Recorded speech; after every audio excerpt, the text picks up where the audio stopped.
সুপ্রিয় দর্শক বন্ধুরা, আসসালামু আলাইকুম।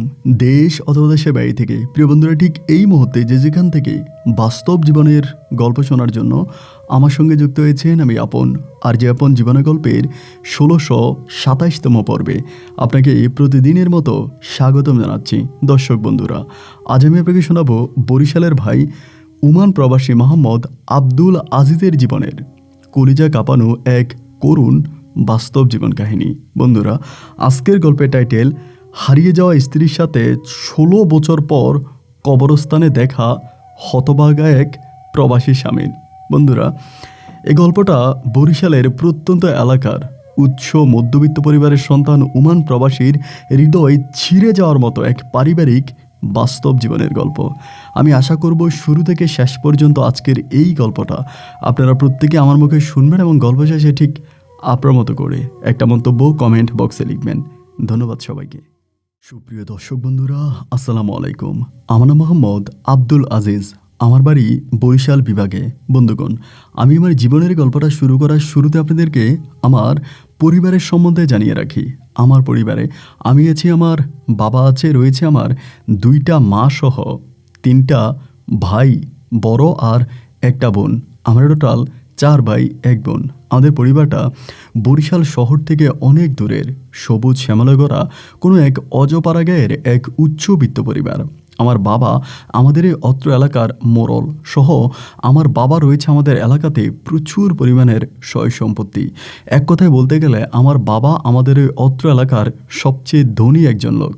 কিন্তু আপনি শুনলে অবাক হয়ে যাবেন, সেই ধনী বাবার ঘরে জন্মগ্রহণ করেও আমি দিনে 3 বেলা ভাত খেতে পারতাম না।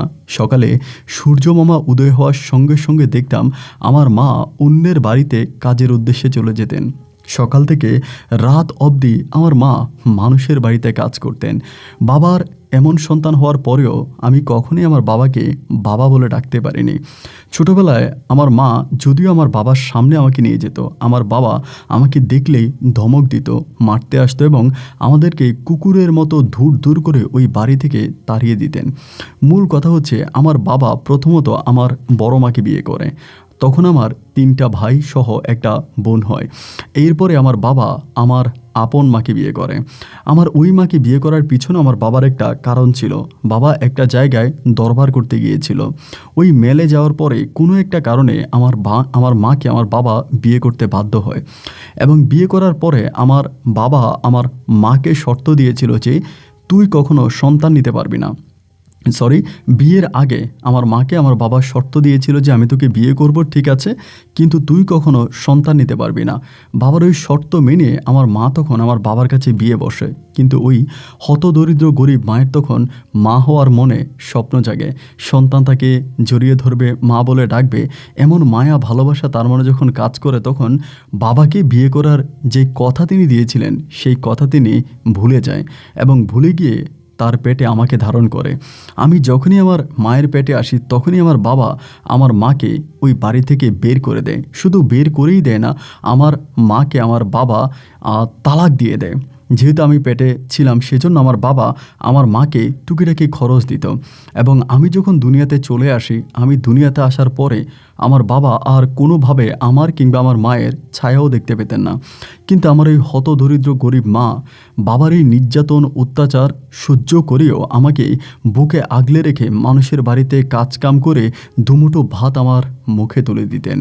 একইভাবে আমার বাবা অত্যাচার করেই ক্ষান্ত হননি। আমার যে ভাইয়েরা আছে, বড় বোনেরা আছে এবং আমার যে ডাইনি ওই সৎমা রয়েছে, তারা প্রত্যেকে আমার মায়ের উপরে নির্যাতন করতেন। আমার মনে আছে রাতের বেলা আমার মা সন্ধ্যা রাতে এক জায়গায় ঘুমাতেন এবং রাত 8টা 9টার দিকে আমার মা সেখান থেকে অন্য জায়গায় ঘুমাইতে চলে যেতেন, মানে গোপন কোনো জায়গায়। কারণ এই জায়গায় ঘুমাইতে গেলে তো রাতের বেলা হয়তো আমার মাকে মেরেও ফেলতে পারে। এরকম করতে করতে আমি আস্তে আস্তে করে বড় হই। আমার বয়স তখন প্রায় 15 থেকে 16 বৎসরের কাছাকাছি। সেই সময়তে আমিও মানুষের সঙ্গে মাঠে ঘাটে টুকিটাকি কাজ করি। মায়ের সঙ্গে যাই, এখানে সেখানে কাজ করে, আমার মাও কাজ করে, আমিও কাজ করি। আমি আমার বাবার পরিচয় কারো কাছে দিতে পারতাম না। যদি কখনো কেউ জিজ্ঞেস করে যে তোমার বাবার নাম কি, আমি আমার বাবার নাম বললে আমার বাবা ক্ষেপে যেত। এবং এরকম অনেক ওয়ার্নিং আমার বাবা আমাকে দিয়েছে, আমি যাতে কখনো কোনো দিন কোনো জায়গায় আমার বাবার পরিচয় না দিই। কিন্তু আমার যেই জন্ম নিবন্ধনের কাগজ আছে সেখানে কিন্তু আমার বাবার নাম আছে। এই করতে করতে আমি আস্তে আস্তে করে বড় হচ্ছি 17-18 বছরের কাছাকাছি। মানে আমার বয়স যখন প্রায় 18 বছর, সে সময় আমার সৎ ভাই বোনেরা আমার আব্বাকে চাপ দেয়। চাপ দিয়ে বলে এখন তো আব্দুল আজিজ অনেক বড় হয়ে গেছে এবং কয়েকদিন পরেই হয়তো সে মামলা মোকদ্দমা করতে পারে এবং বাবার সম্পত্তির দাবিদার মানে চাইতে পারে। এগুলো বলে আমার বাবাকে তখন ব্রেন ওয়াশ করে ফেলে। আমার বাবাকে ব্রেন ওয়াশ করে ফেলার পরে আমার বাবা তখন তার সমস্ত সয় সম্পত্তি তার ওই 3 ছেলে আর 1 মেয়ের নামে ভাগ করে দেয়। আমার বাবা তখন আমাকে কানা করেও কোনো কিছু দেয় নাই। আমি আমার বাবার সন্তান হওয়ার পরেও আমি বাবার মাটিতে মাথা ঘোটার কোনো ঠাঁই পাই নাই। সমস্ত সম্পত্তি যেদিন আমার আব্বা দলিল করে দেয়, সেদিন আমার মা আমার বাবার বাড়ির আঙিনায় চিৎকার করে কেঁদে কেঁদে বলেছিল, আপনি কেন অস্বীকার করেন? আব্দুল আজিজ তো আপনারই সন্তান। আপনি যদি অবিশ্বাস হয় আপনি হসপিটালে নিয়ে পরীক্ষা করেন, এটা আপনার সন্তান। আপনি কেন আপনার সন্তানকে সমস্ত সয় সম্পত্তি থেকে বঞ্চিত করতেছেন? কেন করতেছেন? এমনটা করবেন না, আল্লাহর গায়ে সহ্য হবে না। কিন্তু আমার ওই পাষাণ্ড বাবার মন গলল না আমার মায়ের এই নরম কথাতেও। এক পর্যায়ে আমি মাকে সেখান থেকে নিয়ে আসি, এনে মাকে বলি, মা, এই গোটা দুনিয়াতে অসংখ্য মানুষ আছে যাদের এই দুনিয়াতে একটুও জায়গা নেই, তারা কি বেঁচে নাই? ও মা শোনো, এই দুনিয়াতে যারা বিশাল বিশাল দেশের মালিক, সম্পত্তির মালিক, রাজ্যের মালিক, যাদের বিঘায় বিঘায় সম্পত্তি মা, তারাও তো মরার পরে মাত্র 3.5 হাত জায়গা নিয়েই মরে যায়। মাত্র 3.5 হাত জায়গাই তো একটা মানুষের জীবনে যথেষ্ট গো মা। মাগো, আমি তোমার জন্য আর আমার জন্য 2টো কবরস্থানে জায়গা কিনবো। আমরা কবরস্থানে 2টো কবরের জন্য জায়গা কিনবো এবং এটুকু কিনেই মা আমি সারা জীবন তোমাকে নিয়ে ভাড়া থাকবো, মানুষের বাড়িতে থাকবো। মাগো, তুমি আর এই পাষাণ্ড বাবার কাছে অপমানিত হইও না। এরপর একটা পর্যায়ে আমার মা আমার বাবার বাড়ির আঙিনায় আসা বন্ধ করে দেয়। তারপর থেকে আমি আর মা মানুষের বাড়ি বাড়ি কাজ করি এবং যে যেদিন যেখানে যার ঘরে রাখে তার ঘরেই আমি আর মা থাকি। আমি 5 ওয়াক্ত নামাজ কালাম পড়তাম, দিনের পথে চলতাম এবং খুবই ধার্মিক একজন মানুষ ছিলাম। যদি আমার বাবা যেদিন মসজিদে যাইতো, আমি সেদিন মসজিদে যাইতাম না। কখনো বাবার সামনে পড়লে অন্যদিকে তাকায় থাকতাম।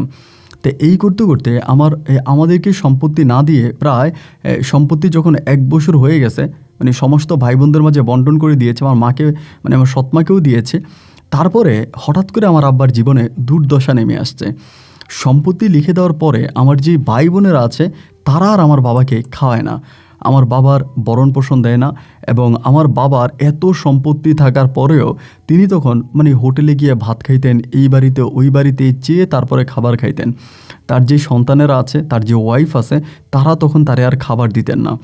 এরকম করে করে একদিন মনে আছে আমার বাবা বৃষ্টির সময় আমরা মানে আমাদের তো নিজেদের কোনো বাড়ি ছিল না, রাস্তার পাশে একটা সরকারি জায়গায় আমার মা একটা ঘর বানাইছে। তা এই করে আমি আর মা তখন থাকতেছিলাম। তো একদিন হলো কি, আপনার দুপুর না ঠিক আসলে মানে প্রায় 1টা থেকে 1:30টার মতো বাজে, এরকম সময়, না সরি 2টা থেকে 3টার মতো বাজে। এরকম সময় তখন আমি আর মা করলাম কি, আমাদের ঘরের ভিতর বসে আছি। তো আমাদের জানালাটা খোলা, তো ওই জানালা দিয়ে একেবারে সোজা রাস্তাটা দেখা যায়। তো মা খেয়াল করে দেখলো বাবা ওই রাস্তা ধরে মানে ওই মাথা ধরে রাস্তা ধরে আস্তে আস্তে এদিকে আসতেছে। আমার মা তখন আমারে বলতেছে, দেখ দেখ আব্দুল আজিজ, তোর বাবা আসতেছে, মনে হয় হোটেলে যাইতেছে ভাত খাওয়ার জন্য। ওর ছেলেমেয়েরা তোরে ভাত দেয় না, হোটেলে যায় ভাত খাওয়ার জন্য। তো ওই দিন আম্মা কি বুঝে জানি আমারে বললো, একটা কাজ কর, তোর আব্বারে গিয়া ডাক দে, ডাক দিয়া বল আমাদের ঘরে ভাত খাওয়ার জন্য। আমি বললাম, মা, আমাদের ঘরে ভাত খাওয়ার কথা বললি কি উনি কখনো আসবে? আমার মা বলে, তুই ডাক দিয়া দেখ না, তোর তো বাবা, একটাবার ডাক দে। এরপরে আমি করলাম কি, রাস্তার পাশে গিয়া ছাতা নিয়ে দাঁড়াইছি। আব্বা কাছাকাছি আসছে, পরে সালাম দিছি। ওই দিন তার মোডটা একটু ভালোই ছিল, মানে মোড ভালো না ঠিক, মানে আমার প্রতি একটু মানে আস্থা ছিল বা ভালোবাসা ছিল। সালাম দেওয়ার পরে আমি তার দিকে তাকায় আসছি। আমার বলে, কিরে কিছু বলবি? এই প্রথম মনে হয় জীবনে আমার বাবা আমার সঙ্গে কথা বলতেছে। আমি বললাম, না কিছু না। বললাম, আপনি যে এখন হোটেলে যাচ্ছেন, বিকেল তো হয়ে গেছে, এখন তার হোটেলে খাবার পাওয়া যাবে না, মা ভাত রান্না করছে, মাছ আছে, চলেন ঘরে খাইয়ে নেন। উনি বলে, আমি ভাত খাইতে যাইতেছি, এটা তোর কে বলছে? আমি বললাম, আপনার শরীরে তো আমার রক্ত, আমার শরীরে তো আপনার রক্ত, আপনার দিকে তাকালেই তো বোঝা যাচ্ছে যে আপনি সকালে নাস্তাও করেন নাই, আপনার মুখটা অনেক শুকিয়ে আছে, আপনার পেটে খিদা লাগছে, আমি তো আপনাকে দেখেই বুঝছি। উনি বলে, এত বুঝা ভালো না, যা ঘরে যা। আমি বললাম, আব্বা চলেন না, ঘরে ভাত আছে, কটা ভাত খেয়ে যান, প্রয়োজনে হোটেল মনে করে খাইয়েন, যাওয়ার সময় টাকা দিয়ে যান। এইটা বলার পরে মনে হয় তার একটু ভালো লাগছে, লাগার পরে সে তখন আমাদের ওই কুড়ে ঘরে ঢুকছে। আব্বার গায়ে সাদা পাঞ্জাবি পায়জামা ছিল, মাথার মধ্যে টুপি ছিল। আমার বাবা কিন্তু সবসময় খুব মানে আপনার ভালো জামা কাপড় পরেই চলতেন, যেখানেই যাইতেন, যার সামনেই যাইতেন, সবসময় ভালো জামা কাপড় পরতেন, কখনোই নোংরা কাপড় আমার বাবার পছন্দ ছিল না। যাই হোক, এরপরে আমার বাবা বলল কি, আমি তখন আব্বারে বললাম যে আব্বা একটা কাজ করেন, এই চলেন ঘরে চলেন। তা আব্বা ঘরে গেছে, যাওয়ার পরে আম্মা তখন ভাত দিছে, আমি ভাত বাইরে দিছি। তো ওই আমাদের যে মোড়া ছিল, মানে মোড়া বলতে যে বসার মতো টুল টাইপের একটা আর কি, ওই টুলের মধ্যে বসে আমার আব্বা তখন 2 মিনিট ভাত খাইছে। অ্যান্ড ভাত খাইতে খাইতে হঠাৎ করে আমার আব্বা না মানে ওই খাবার প্লেটে কান্না করে দিছে। যখন কান্না করে দিল, আমি তখন বুঝতে পারলাম না যে কী ব্যাপার, কান্না করে দিল কেন। মানে খাবার খাইতেছে খাইতেছে ওই মুহূর্তে আব্বা তখন কান্না করে দিছে।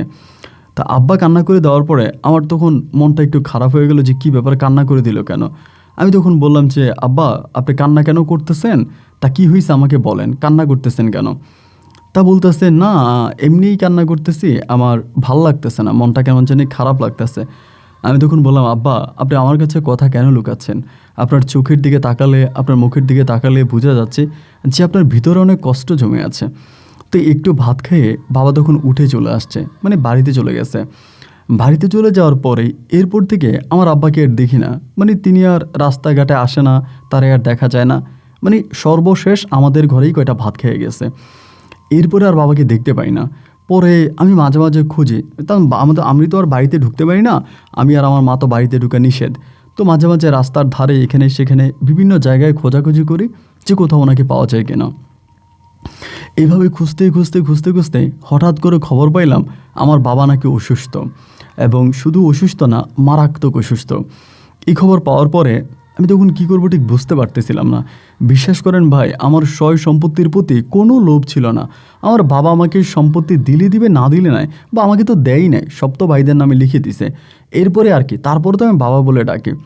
তারপরে মারে বললাম যে মা, বাবা তো এরকম এরকম অসুস্থ, বিছনায় পড়ে গেছে, খবর পাইছি, কি করা যায়। মা বলে, কি আর করবো, আমরা কি আর তাদের বাড়িতে ঢুকতে পারবো, তোর বাবা যদি অসুস্থ হয়ে যায় তাই বিছনায় পড়ে গেছে, আমরা তো আর সে বাড়িতে ঢুকতে পারবো না। আমি তখন বললাম, মা কেন পারবো না, আমি তো আমার বাবার সন্তান, আমি যদি আমার বাবার সন্তান হই তাহলে আমি সেই বাড়িতে ঢুকতে কেন পারবো না। আমার মা তখন বলে, বাবা রে, এমন কথা বলে কোনো লাভ নাই, তোরে ঢুকতে দিবে না ওরা, আর ওরা যে খারাপের খারাপ, ওরা তোরে পাইলে হয়তো মেরেও ফেলতে পারে। আমি বললাম, মা বাবার জন্য যদি আমাকে মরতে হয় তা আমি মরতে রাজি আছি, কালকে সকালে আমি এক পাক বাবারে দেখতে যাব। আমার মা বলে, মনে হয় না এটা তোর ভালো হবে, তাও তোর বুঝ। রাতের বেলায় তখন ঘুমিয়ে গেছি। পরের দিন আমার কাজ ছিল ঘাটে, আমি তখন ঘাটে কাজে যাইনি। 8টার দিকে বেরোইছি, বেরোয়ার পরে আমি একটু ভালো জামা কাপড় পরে বেরোইছি। পরে আমার মা বলতেছে, তোর জামা কাপড়ের বেশভূষা তো ভালো মনে হয় না, তুই যাবিটা কই। আমি বললাম, প্রথমে বাজারে যাব, যাই কিছু ফল ফলাদি কিনবো, এরপর বাবারে দেখতে যাব। আমার মা বলে, বাজান রে, তোর সৎ ভাইয়েরা তোরে মারবে। আমি যে মারলে মারবে, তাদের মাইর খাবো, তাও তো বাবারে দেখতে পাবো, তুমি টেনশন করো না, আমি একটু বাবারে দেখে আসি। এরপরে বাবারে দেখার জন্য উঠানে গেছি। উঠানে যাওয়ার সঙ্গে সঙ্গে আমার বড় সৎ ভাই যে ছিল, জামশেদ ভাই, ওই তখন আমার দিকে তাকাইছে। উঠানে দেখেই দৌড়ে আমার কাছে আসছে। আমার সৎ ভাই বড়টা আর আমার সৎ বোন বড়টা, দুইটা দৌড়ে আসছে। আসার পরে মনে হয় তাদের বাড়িতে একটা কুকুর ঢুকছে, তারা লাঠি নিয়ে আসছে।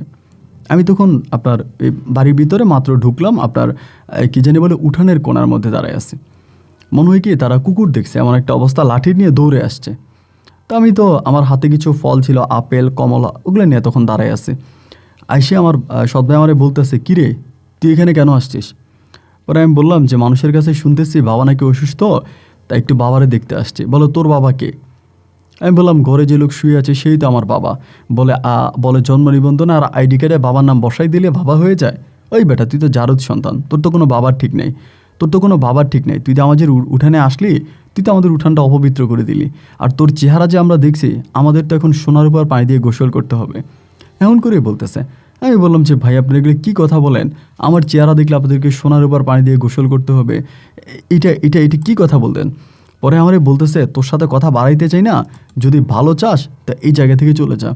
আমি তখনও ভাই অপলক দৃষ্টিতে ওদের মুখের দিকে তাকায় আছি, যে আমি তো তাদেরই ভাই, তাদের রক্তই তো আমার শরীরে। আমি তখন বললাম যে ভাইয়া দেখেন, আমি আপনার সম্পত্তির জন্য আসি নাই, আমি আপনার সম্পত্তির ভাগের জন্য আসি নাই। ধরেন আমি আপনাদের বাড়িতে একটা মেহমান, একজন মেহমান হয়ে একটা অসুস্থ লোককে দেখতে আসছি। আমার ভাই তখন বলে, আমরা যেমন তেমন মেহমানদেরকে ঘরে জায়গা দেই না, এরকম তোর মতো নষ্ট ছেলে আমাদের উঠানে আসছিস, আমাদের উঠান অপবিত্র হয়েছে। এই বলে এই বলা বলির মাঝে আমার একেবারে ছোট যে ভাইটা আছে, সৎ ভাই, ওই কিন্তু বয়সে আমার থেকে হয়তো কয়েক বছরে বড় হবে। ওই তখন দৌড়ে আসছে, মানে দৌড়ে আইসা হইল কি আমার ধাক্কাইতে শুরু করছে, না হচ্ছে মেহেদি। ধাক্কাইতে শুরু করছে, আমি এবার ওরা রাস্তাঘাটে তুই তাই করেই বলি, যেহেতু আমার 3-4 বছর বা 4-5 বছরে বড় হবে।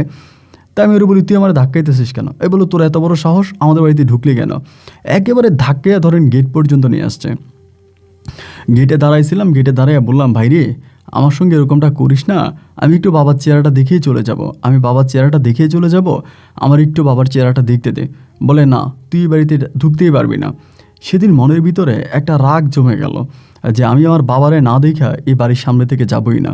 মানে তখন একটা রাগ, ক্ষোভ, অভিমান কাজ করে বসছে যে না, আমি আমার বাবার চেহারা না দেখে এই বাড়ি থেকে যাব না। আমি এই বাড়ির গেটে অনশনে বসলাম, এই ফল ফলাদিগুলো সাথে নিয়ে আমি তখন বাড়ির গেটে একেবারে হাসাম গেড়ে বসে গেলাম। বসে গেছি, পরে যেহেতু আপনার সকালের দিকের ঘটনা, সবাই তখন আস্তে আস্তে করে আসতেছে, এলাকার লোকজন এবং ছোট বাচ্চা কাচ্চা ঘুরেগারা সবাই আসতেছে, আইসে দেখতেছে যে আমি গেটের সামনে এমনি বসে আছে। সবাই তখন জিজ্ঞেস করতেছে, কী ব্যাপার আব্দুল আজিজ, এখানে বসে আছো কেন? আমি সবাই তখন বলতেছি, বাবার চেহারা দেখার জন্য অনশনে বসলাম, বাবার চেহারা দেখার জন্য অনশনে বসলাম। এরপর এরকম করে আস্তে আস্তে আস্তে আস্তে করে গ্রামে বিষয়টা ছড়িয়ে পড়ছে। দুপুর ঘনাঘনে আমার মা তখন আসছে, এসে আমার বলতেছে, আব্দুল আজিজ চল বাড়ি চল। না মা, যাবো না, তুমি যদি পারো আমার সঙ্গে বসো, আর তা না হলে তুমিও চলে যাও। আমার সৎ ভাইরা আমার বাবারা মেরে ফেলতেছে, আমার কোনো প্রতিবাদ করতে হবে না, আমি তো বাবার সন্তান, আমিও তো আমার বাবার সন্তান, না দিলেও তিনি আমার সম্পত্তি, তাতে কি? হয় আমার বাবার সঙ্গে আজকে হসপিটালে যাব, গিয়া পরীক্ষা করবো আমি আমার বাবার সন্তান কিনা, অন্যথায় আমার বাবার চেহারা আমাকে দেখানো লাগবে। বইসা রইলাম ভাই, দুপুর হয়ে গেল, বিকাল হয়ে গেল, কিন্তু মানুষ আসে যায়। আমার সৎ ভাই বোনেরা গেট লাগায় রাখছে, ওদের বাড়ির যে গেট তারা খুলতেছে না। এমন করে সন্ধ্যার দিকে, সন্ধ্যা হয়ে গেছে, তারা ভেবেছিল হয়তো সন্ধ্যা হয়ে গেলে রাতের মধ্যে আমি মনে হয় চলে যাব। আমি আর যাইনি, আমি বসেই আছি। আমার কথা হচ্ছে আমি মরে যাব, এই জায়গার মধ্যে আমি থাকবো। তখন হলো কি, আপনার রাত আনুমানিক 12টা কি 1টা বা 2টার মতো বাজে, এরকম সময় আমি ঘড়ির দিকে তাকাই নাই। ওই সময় ঘড়িরও কিন্তু মেলা দাম, একটা ঘড়ি অনেক দামি। এমন সময় আমার সৎ ভাই 2টা বাইরেছে, বাইরিয়া খুব বড় বড় চোখ করে আমার দিকে তাকায় বলতেছে, কি রে, তুই যাবি না এখান থেকে? আমি বললাম যে না, আমি যাবো না। বলে, ও যাবি, এখান থেকে ঘরে যাবি না তো কবরস্থানে যাবি। এই কথাটা বলিয়েই ভাই আমার এই 2 ভাই আমাকে মারতে শুরু করে। আমি জীবনে কখনো কোনো কুকুরকে এইভাবে পিটাইতে দেখি নাই, এইভাবে মারতে দেখি নাই। আমার 2 সৎ ভাই আমাকে যেভাবে মারছে, মাইরা পুরো শরীর আমার রক্তাক্ত করে ফেলছে। আমি তারপর ওই জায়গার মধ্যে বসে আছি, আমার গাল দিয়ে রক্ত পড়তেছে, হাত দিয়ে রক্ত পড়তেছে, পায়ে দিয়ে রক্ত পড়তেছে। এই অবস্থার মধ্যে আমি তখন এখানে বসে আছি। বসে থাকার পরে সকালবেলা যখন মানুষজন আসছে, আসে দেখতেছে যে আমার এই রক্তাক্ত শরীর, তখন একে একে এই খবরটা সবার কানে চলে গেছে। যাওয়ার পরে ওই আমাদের এলাকার যে মেম্বার, ওই মেম্বার তখন আসছে, দিনে তখন 10টা বাজে। আইসা আমারে বলতেছে, আব্দুল আজিজ, তোর ঘটনা কি? তোর শরীর দিয়ে রক্ত বেরোইতে আছে, তুই এখানে বসে আছিস কেন? যা হসপিটালে যা, আগে ব্যান্ডেজ করে শরীর ঠিক কর। আমি বললাম, না কাকা, আমি হসপিটালেও যাব না, আমি এখান থেকে আমার সৎ ভাইয়েরা কালকে রাতে আমারে মারছে, আর বলছে যে এখান থেকে আমি নাকি কবরস্থানে পাঠাবে তারা আমারে। তো ঠিক আছে ভাই, আমি কাকা কবরস্থানেই যাব, আমি আর ঘরে যাব না। পরে বলে, তোরা এগুলো কী শুরু করলি কি? ঘরের মধ্যে একটা মানুষ দম টানতেছে, আজরিলের জন্য অপেক্ষা করতেছে, অসুস্থ একটা মানুষ, তার মধ্যে তোরা ভাইরা মিলে এগুলো কী শুরু করলি? আপনি যদি এই কথাই বলেন ভাইরা, তাহলে কি আমি আমার বাবার চেহারা দেখতে পাবো না? বলে, দেখা তোর কি চেহারা দেখতে দেয় না? আমি বললাম, না, কালকে সকাল থেকে আজকের এই সকাল পর্যন্ত আমি না 1 গ্লাস পানি খেয়েছি, রাতের মধ্যে তারা আমার ইচ্ছা মতো মাইরে গেছে। এরপরে মেম্বার তখন ঘরের ভিতরে ঢুকছে, গেটের মধ্যে ঢুকছে, গেট ঢাকাইতেছে। আমার সৎবোন তখন গেট খুলছে। গেট খোলার পরে মেম্বার তখন গেটের ভিতরে ঢুকছে, ঢুকে বলতেছে, তোরা এগুলো কী শুরু করলি?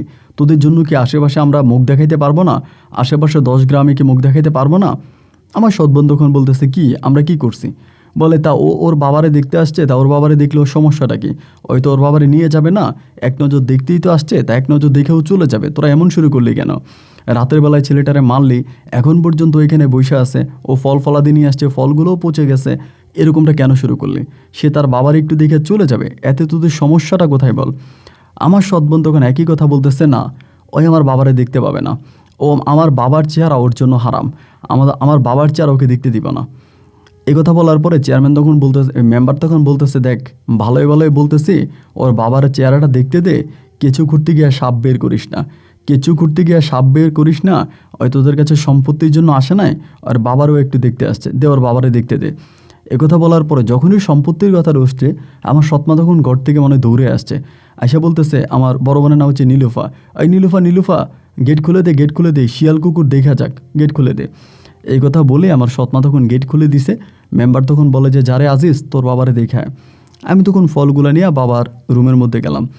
বাবা রুমে যাওয়ার পরে বাবার যে অবস্থা দেখছি, আমার কাছে মনে হয় কিছুক্ষণের মধ্যে আমার বাবা মারা যাবে। মানে শরীর তো কোনো কাপড়ই নাই, মনে হয় গোসল করায় না, এবং খিদায় মানে কেমন যে একটা অবস্থা। আমি একটু পানি দিছি, গটগট করে পানি খেতে আছে। মনে হয় 10 মিনিটের মতো বৈশা থাকছি। 10 মিনিট পরে মেম্বার তখন আমার বলে, আব্দুল আজিজ চল চলে যাই। মানে আমার কাছে মনে হয় যে আমি জেলখানায় ছিলাম, সামান্য সময়ের জন্য জেল থেকে বেরোয় পরিবারের সঙ্গে দেখা করতে আসছি, বিষয়টা এরকম। তো আমি বললাম যে আমার বাবা তো মারা যাবে, আমি আমার বাবার কি করব। পরে বলে, তুই চলে আয়, তোর সঙ্গে পরে কথা বলবো। তো বাড়ি থেকে বেরোইছি, বেরোয়ার পরে পেটে তো প্রচণ্ড ক্ষুধা এবং শরীরের মধ্যে রক্ত। উনি বলে, তুই যা, তুই আগে হসপিটালে যা, ব্যান্ডেজ কর, শরীরটারে ঠিক কর, কিছু খায়া তুই বিকালবেলা আমার বাড়িতে আয়, তোর সঙ্গে কথা বলবো। তাই আমি তখন চলে গেছি, গিয়া শরীর টরীর ঠিকঠাক করছি, কইয়া ঘরে গেছি। মা তো আমরা গালাগালি করে, আমি সারাটা জীবন এই নিয়ে যুদ্ধ করছি, তুই এখন কেন যুদ্ধ করতেছিস, তোর কি দরকার, তোর কি দরকার, তুই তো আমার আগে বুঝাইতি, তুই এখন কেন এরকম করতেছিস। আমি বললাম, মা আমি তো সম্পত্তির জন্য করতেছি না, আমি তো সম্পত্তির জন্য করতেছি না, তারা আমার বাবারে মেরে ফেলতেছে, শুধু এই কারণে আমি এটা করতেছি। আমার মা বলে, ও তাদের জলে না তোর জলে, তোরে তো জলে কেন, ওই বেটা তো কোনোদিন তোরে সন্তান বলে স্বীকারই করে নাই। কথাবার্তা বলছে, খাওয়া দাওয়া করছে, কইরা 3টার দিকে তখন মেম্বারে বাড়িতে গেছে। যে দেখি মেম্বার বাড়ির উঠানের মধ্যে বসে আছে। আমারে দেখা বাড়ি থেকে বেরোয়া তার বাড়ির পিছনে একটা পুকুর পাড় আছে, পুকুর পাড়ে গেছে। তখন আপনার বিকালের দিকে আমার বলে, আব্দুল আজিজ আমি সব কিছুই দেখতেছি, শুনতেছি, বুঝতেছি, কিন্তু আসলে আমার করার কিছুই নেই। আমি বললাম, কাকা আপনি কি করবেন না করবেন সেটা আমি জানি না, আমি শুধু আপনার কাছে অনুরোধ করে এই কথাটাই বলি, তারা যদি আমার বাবার চিকিৎসা না করে তাহলে আমি আমার বাবার সম্পূর্ণ চিকিৎসা করব। আমি কথা দিলাম যে আমি আমার সৎ ভাই বোনদের কাছ থেকে আমার বাবার চিকিৎসার জন্য একটা পয়সাও নিব না, আমি একটা দানা করেও নিব না। আমি আমার বাবারে হসপিটালে ভর্তি করতে চাই। আমার বাবার শরীরের কন্ডিশন অনেক খারাপ, আমি সকালবেলা দেখে আসছি, আমার বাবা মনে হয় মরেও গেছে। মানে আসলেই তার হাড্ডিগুলো গনা যাবে, এবং মানে অপলক নয়নে আমার দিকে তাকায় আছে, শরীরের কন্ডিশন অনেক খারাপ। আমি বললাম যে আমার আব্বা কিন্তু বাঁচবে না কাকা, আমি আপনার কাছে অনুরোধ করে বললাম যে আমি হসপিটালে নিয়ে যাব, হসপিটালের সমস্ত খরচ আমি দেব, আমার সৎ ভাই বোনেরা এক পয়সাও দেওয়া লাগবে না। অ্যান্ড মেম্বার বলতেছে, যদি তোর সৎ ভাই বোনেরা তার বাবারে বের করতে না দেয় তাহলে তুই কেমনি বের করবি, আর সবচেয়ে বড় কথা তোর বাবা তো তোর স্বীকারই করে নাই সন্তান হিসাবে, তোর সৎ ভাই বোন বা তোর সৎ মায়ের দোষ দেওয়া লাভ কি, তোর বাবার নিজেরও তো দোষ আছে, সেও তো তোর কখনো সন্তান হিসাবে মানে নাই, এখন তাদেরকে ডিনাই করে তুই কেমনে তোর বাবার নিয়ে হসপিটালে যাবি। একটা কথা বলি আব্দুল আজিজ, আমার কাছে মনে হয় যে তোর সৎ ভাই বোনেরা তোর উপরে এমন খেপা খেপছে, তারা হয়তো তোর বড় কোনো ক্ষতি করে ফেলবি, এই গ্রামে তোর আপন বলতে কেউই নাই, তো একটা কাজ কর, তোর মায়ের নিয়ে এই গ্রাম থেকে চলে যা। আমি বললাম, কাকা আপনি কি এটা বলার জন্য আমার ডেকে আনছেন, আমি তো জীবনে যাবই না, এবং জীবনে যতকাল বেঁচে থাকি ওদের সঙ্গে যুদ্ধ করে বাঁচবো। উনি বলে, এর ফল হয়তো তোর জন্য ভালো হবে না, আমি বারবার বলতেছি তুই এখান থেকে চলে যা। সে না আমি যাব না, আমার বাবারে আপনি হসপিটালে নিয়ে যান, আমার বাবারে যদি হসপিটালে নিয়ে যেতে পারেন, কিভাবে নিয়ে যাওয়া যায় আপনি সেই মানে এই কথা বলেন। এই বলার পরে না উনি কোনো কথা মানে নাই, কোনো কথা শুনে নাই। এরপরে রাতটা কেটে গেছে। পরের দিন সকালবেলায় ব্যান গাড়ি নিয়ে আসছে, ব্যান গাড়ি নিয়ে মানে নিজেই ব্যান গাড়ি নিয়ে আসে যে বাবার হসপিটালে নিয়ে যাব, কারণ বাবার যে অবস্থা দেখছি তা আমি হসপিটালে নিব। ব্যান গাড়িটা গেট পর্যন্ত আনছি, এই আমার সৎমা গেটের মধ্যে আবার গেট লাগায় রাখছে। তাই আমি বললাম, গেট খোলেন, আমি বাবার নিয়ে হসপিটালে যাব। আমার মানে আমার যে সৎ ভাই আছে সে তখন আমার বলে, ও পীড়ার কোনায় জায়গা দিচ্ছে, এখন পুরা পীড়া দখল করতে চাস বেটা, তোরে এক কানিতে বসাইছে, এখন পুরোটা দখল করবি, ওই দিন বাবার একটু দেখতে দেখছি দেখায়, এখন বাবার নেওয়ার জন্য ভ্যান গাড়ি নিয়ে আসছিস। আমি বললাম, ভাই দেখেন আমি বাবার হসপিটালে নিয়ে যাই, বাবার শরীরটা ভালো না, বাবা মনে হয় বাঁচবে না, আমি অনুরোধ করে বলি আপনি এমনটা করেন না, প্রয়োজনে আপনার সহ চলেন। উনি বলে যে না আমার বাবা ঠিক আছে, তারা হসপিটালে নেওয়া লাগবে না। অনেক ধাক্কাধাক্কি মাক্কামাক্কি করে পরে ভ্যান গাড়ি ড্রাইভারটা চলে গেছে। 11টার দিকে পরে ঘরে আসছে, এসে মারে বলতেছি, মা বাবার অবস্থা তো ভালো না, বাবা তো মনে হয় বাঁচবে না, মা এতক্ষণে মনে হয় মরেও গেছে। আমার মাও তখন মন খারাপ করে কান্নাকাটি করে, কি আর করা, ওরা তো বাড়ির মধ্যে ঢুকতে দেয় না। আর তাদের এত ক্ষমতা, এত পাওয়ার যে তাদের ভয়ে কেউ তাদের সঙ্গে কথাও বলে না। তো এরকম করে সারাটা দিন কেটে গেল। রাতটা কাটছে বলতে রাত্রে শেষ রাতের দিকে আপনার তাহাজ্জুদের, আমি আবার একটু তাহাজ্জুদ পড়ি মাঝে মাঝে। তো সে রাতে আমি তাহাজ্জুদ পড়বো, আব্বার জন্য একটু দোয়া করব। তো যার জন্য হলো কি, আমি সকাল সকাল আপনার ঘুম থেকে উঠে গেছি ফজরের আগে, উইঠা উজু করছি, উজু করে ঘরে তাহাজ্জুদের নামাজটা পড়ছি। ঘরে তাহাজ্জুদের নামাজটা পড়লাম, তো ফজরে আজান দিছে। এবার ফজর আজান দিছে পরে মসজিদে গেছি। এবার মসজিদে যাওয়ার পরেই শুনতেছি আমার বাবা নাকি মারা গেছে। মসজিদে যেয়ে শুনি সবার কাছে আব্বা মারা গেছে। কয়টা বাজে মারা গেছে? রাত 3টার দিকে। রাত 3টার দিকে আমার বাপ মারা গেছে, এটা নাকি আমার সৎ ভাই বলছে। কিন্তু আব্বা যে মারা গেছে মানে একটা শব্দ শুনি না, একটা কান্নার শব্দ শুনি না, এখন পর্যন্ত কান্নার কোনো শব্দ নাই। আব্বা মারা গেছে এটা শুই না, আমি আর ফজরের নামাজটাও পড়তে পারি নাই। আমি দিছি দৌড় বাড়ির দিকে দৌড় দিয়া দেখলাম মোটামুটি তখন মানুষ জড়াইত হয়ে গেছে, জানাজানি হয়েছে। আমি তখন আর কারো নিষেধ, কারো বাধা মানি না, সবার সঙ্গে দৌড়িয়া বাবারে ধরে কান্না শুরু করছে। তখন আমার বাবার লাশ তারা বের করে ফেলছে ঘরের দরজার মধ্যে, কারেন্টের বাল্ব দিয়া খাটের মধ্যে তখন আব্বাকে শোয়াই ফেলছে, মানে বাইরে ফজরের পরে। তখন আমি এই জড়াই ধরে কান্না করতেছি। আমার সৎ ভাইরা আমার আব্বার কাছ থেকে আমাকে সরাই দিছে। আস্তে আস্তে করে চারদিক থেকে মানুষ আসতেছে। এখন সবচেয়ে দুঃখের কথা হচ্ছে আমার মাকে আমার বাবার চেহারা দেখতে দিবে না। আমার মা গেট পর্যন্ত আসছে, আমার সৎ ভাইরা গেট আটকাই দিছে। আমার সৎ মা গেট আটকাই দিছে। আমার সৎ মা বলতেছে, শোনেন, আমার স্বামী মৃত্যুর আগে ওসিয়ত করে গেছে, সে বলে গেছে তার মৃত্যুর পর যেন তার এই স্ত্রী যেন তার চেহারা না দেখে, এইটা আমাকে বলে গেছে। যার কারণে আমি আমার স্বামীর চেহারা ওকে দেখতে দিব না। আমার মায়ের সেদিনকার কান্না ভাই আসমান জমিন ভার হয়ে গেছিল। আম্মা চিৎকার করে কান্না করে করে বলতেছে যে আমি ওনার সঙ্গে বহু বছর ছিলাম, শুধু ওনার চেহারাটা একটা নজর দেখে চলে যাব, আমি আর কিছু করব না, খালি একটাবার চেহারাটা দেখতে দেন। কিন্তু আমার পাষাণ্ড ভাই আর ওই পাষাণ্ড সৎমা আমার বাবার শেষ চেহারাটা আমার মাকে দেখাইতে দেয়নি। জানাজাতে নিয়ে গেছে, আমার মা দেখেন। আমি শুধু মারে বলছি যে মা আমি তো দেখছি, তুমি আমার চোখের দিকে তাকাও, তা তুমি বাবারে দেখতে পাবা। বাবা তখন আমার জড়াই ধরা কান্না করতেছে। পরে আব্বা লাশ নিয়ে গেছে, আমাকে কিন্তু বাধা দেয় নাই। আমার আব্বা মৃত্যুর পরে আমার আব্বার দাফন কাফন থেকে শুরু করে সমস্ত কিছুতে আমি ছিলাম, ওরা আমারে কোনো বাধা দেয়নি। কিন্তু আমার সৎ মাকে, মানে আমার আপন মাকে কোনো কিছু দেখতে দেয়নি। আব্বার মৃত্যু হয়ে গেছে, আব্বার দাফন কাফন হলো এবং এরপর থেকে আমি পড়ে আসি। এরপরে 40-এর সময় তখন তারা আমার সঙ্গে কিছুটা ভালো হয়ে যায়। 40-এর সময় তখন আমারে ডাকাইছে, আমি সহ গেছি, ওরা আয়োজন করছে। যারা আমার মানে আমার মাকে আমার মরা বাপের চেয়ারটা দেখতে দেয় নাই, কিন্তু সেদিন যে আমার মা খাইতে গেছে, আমার মারে কিন্তু খাইতে দিছে। উঠানে বসে আমার আম্মা খাইছে। খাওয়ার পরে আব্বা মারা যাওয়ার পরে তারা আমার সঙ্গে কিছুটা ভালো হয়ে গেছে। মানে মানে আব্বা জীবিত থাকতে যা করছে, কিন্তু আব্বার মৃত্যুর পরে আমার সৎ মা বা সৎ ভাই বোন যারা আছে এরা মোটামুটি আমার সঙ্গে কিছুটা ভালো। কিন্তু আমিও তাদের সঙ্গে অতটা ভালো হতে চাই না। যেখানে আমার বাবাই নাই, বাবার কোনো সম্পত্তি আমার নাই, তো আমি তাদের সঙ্গে ভালো থেকে আর লাভ কি? আমি আমার মতো করে 1 দিন 2 দিন করে পার করতেছি, নিজের মতো করে সময় কাটাইতেছি। এভাবে সময়গুলো কাটতে কাটতে প্রায় আপনার বছর 1.5 মতো কেটে গেছে। আমার আব্বা মারা যাওয়ার পরে প্রায় 1.5 বছর কেটে গেছে। 1.5 বছর পরে একদিন সকালবেলা আমি একজনের জমিতে কাজ করতেছি, মানে আমাদের গ্রামেরই এক লোক আছে, তার জমিতে ধান কাটতেছি। তখন ধান কাটার মৌসুম ছিল।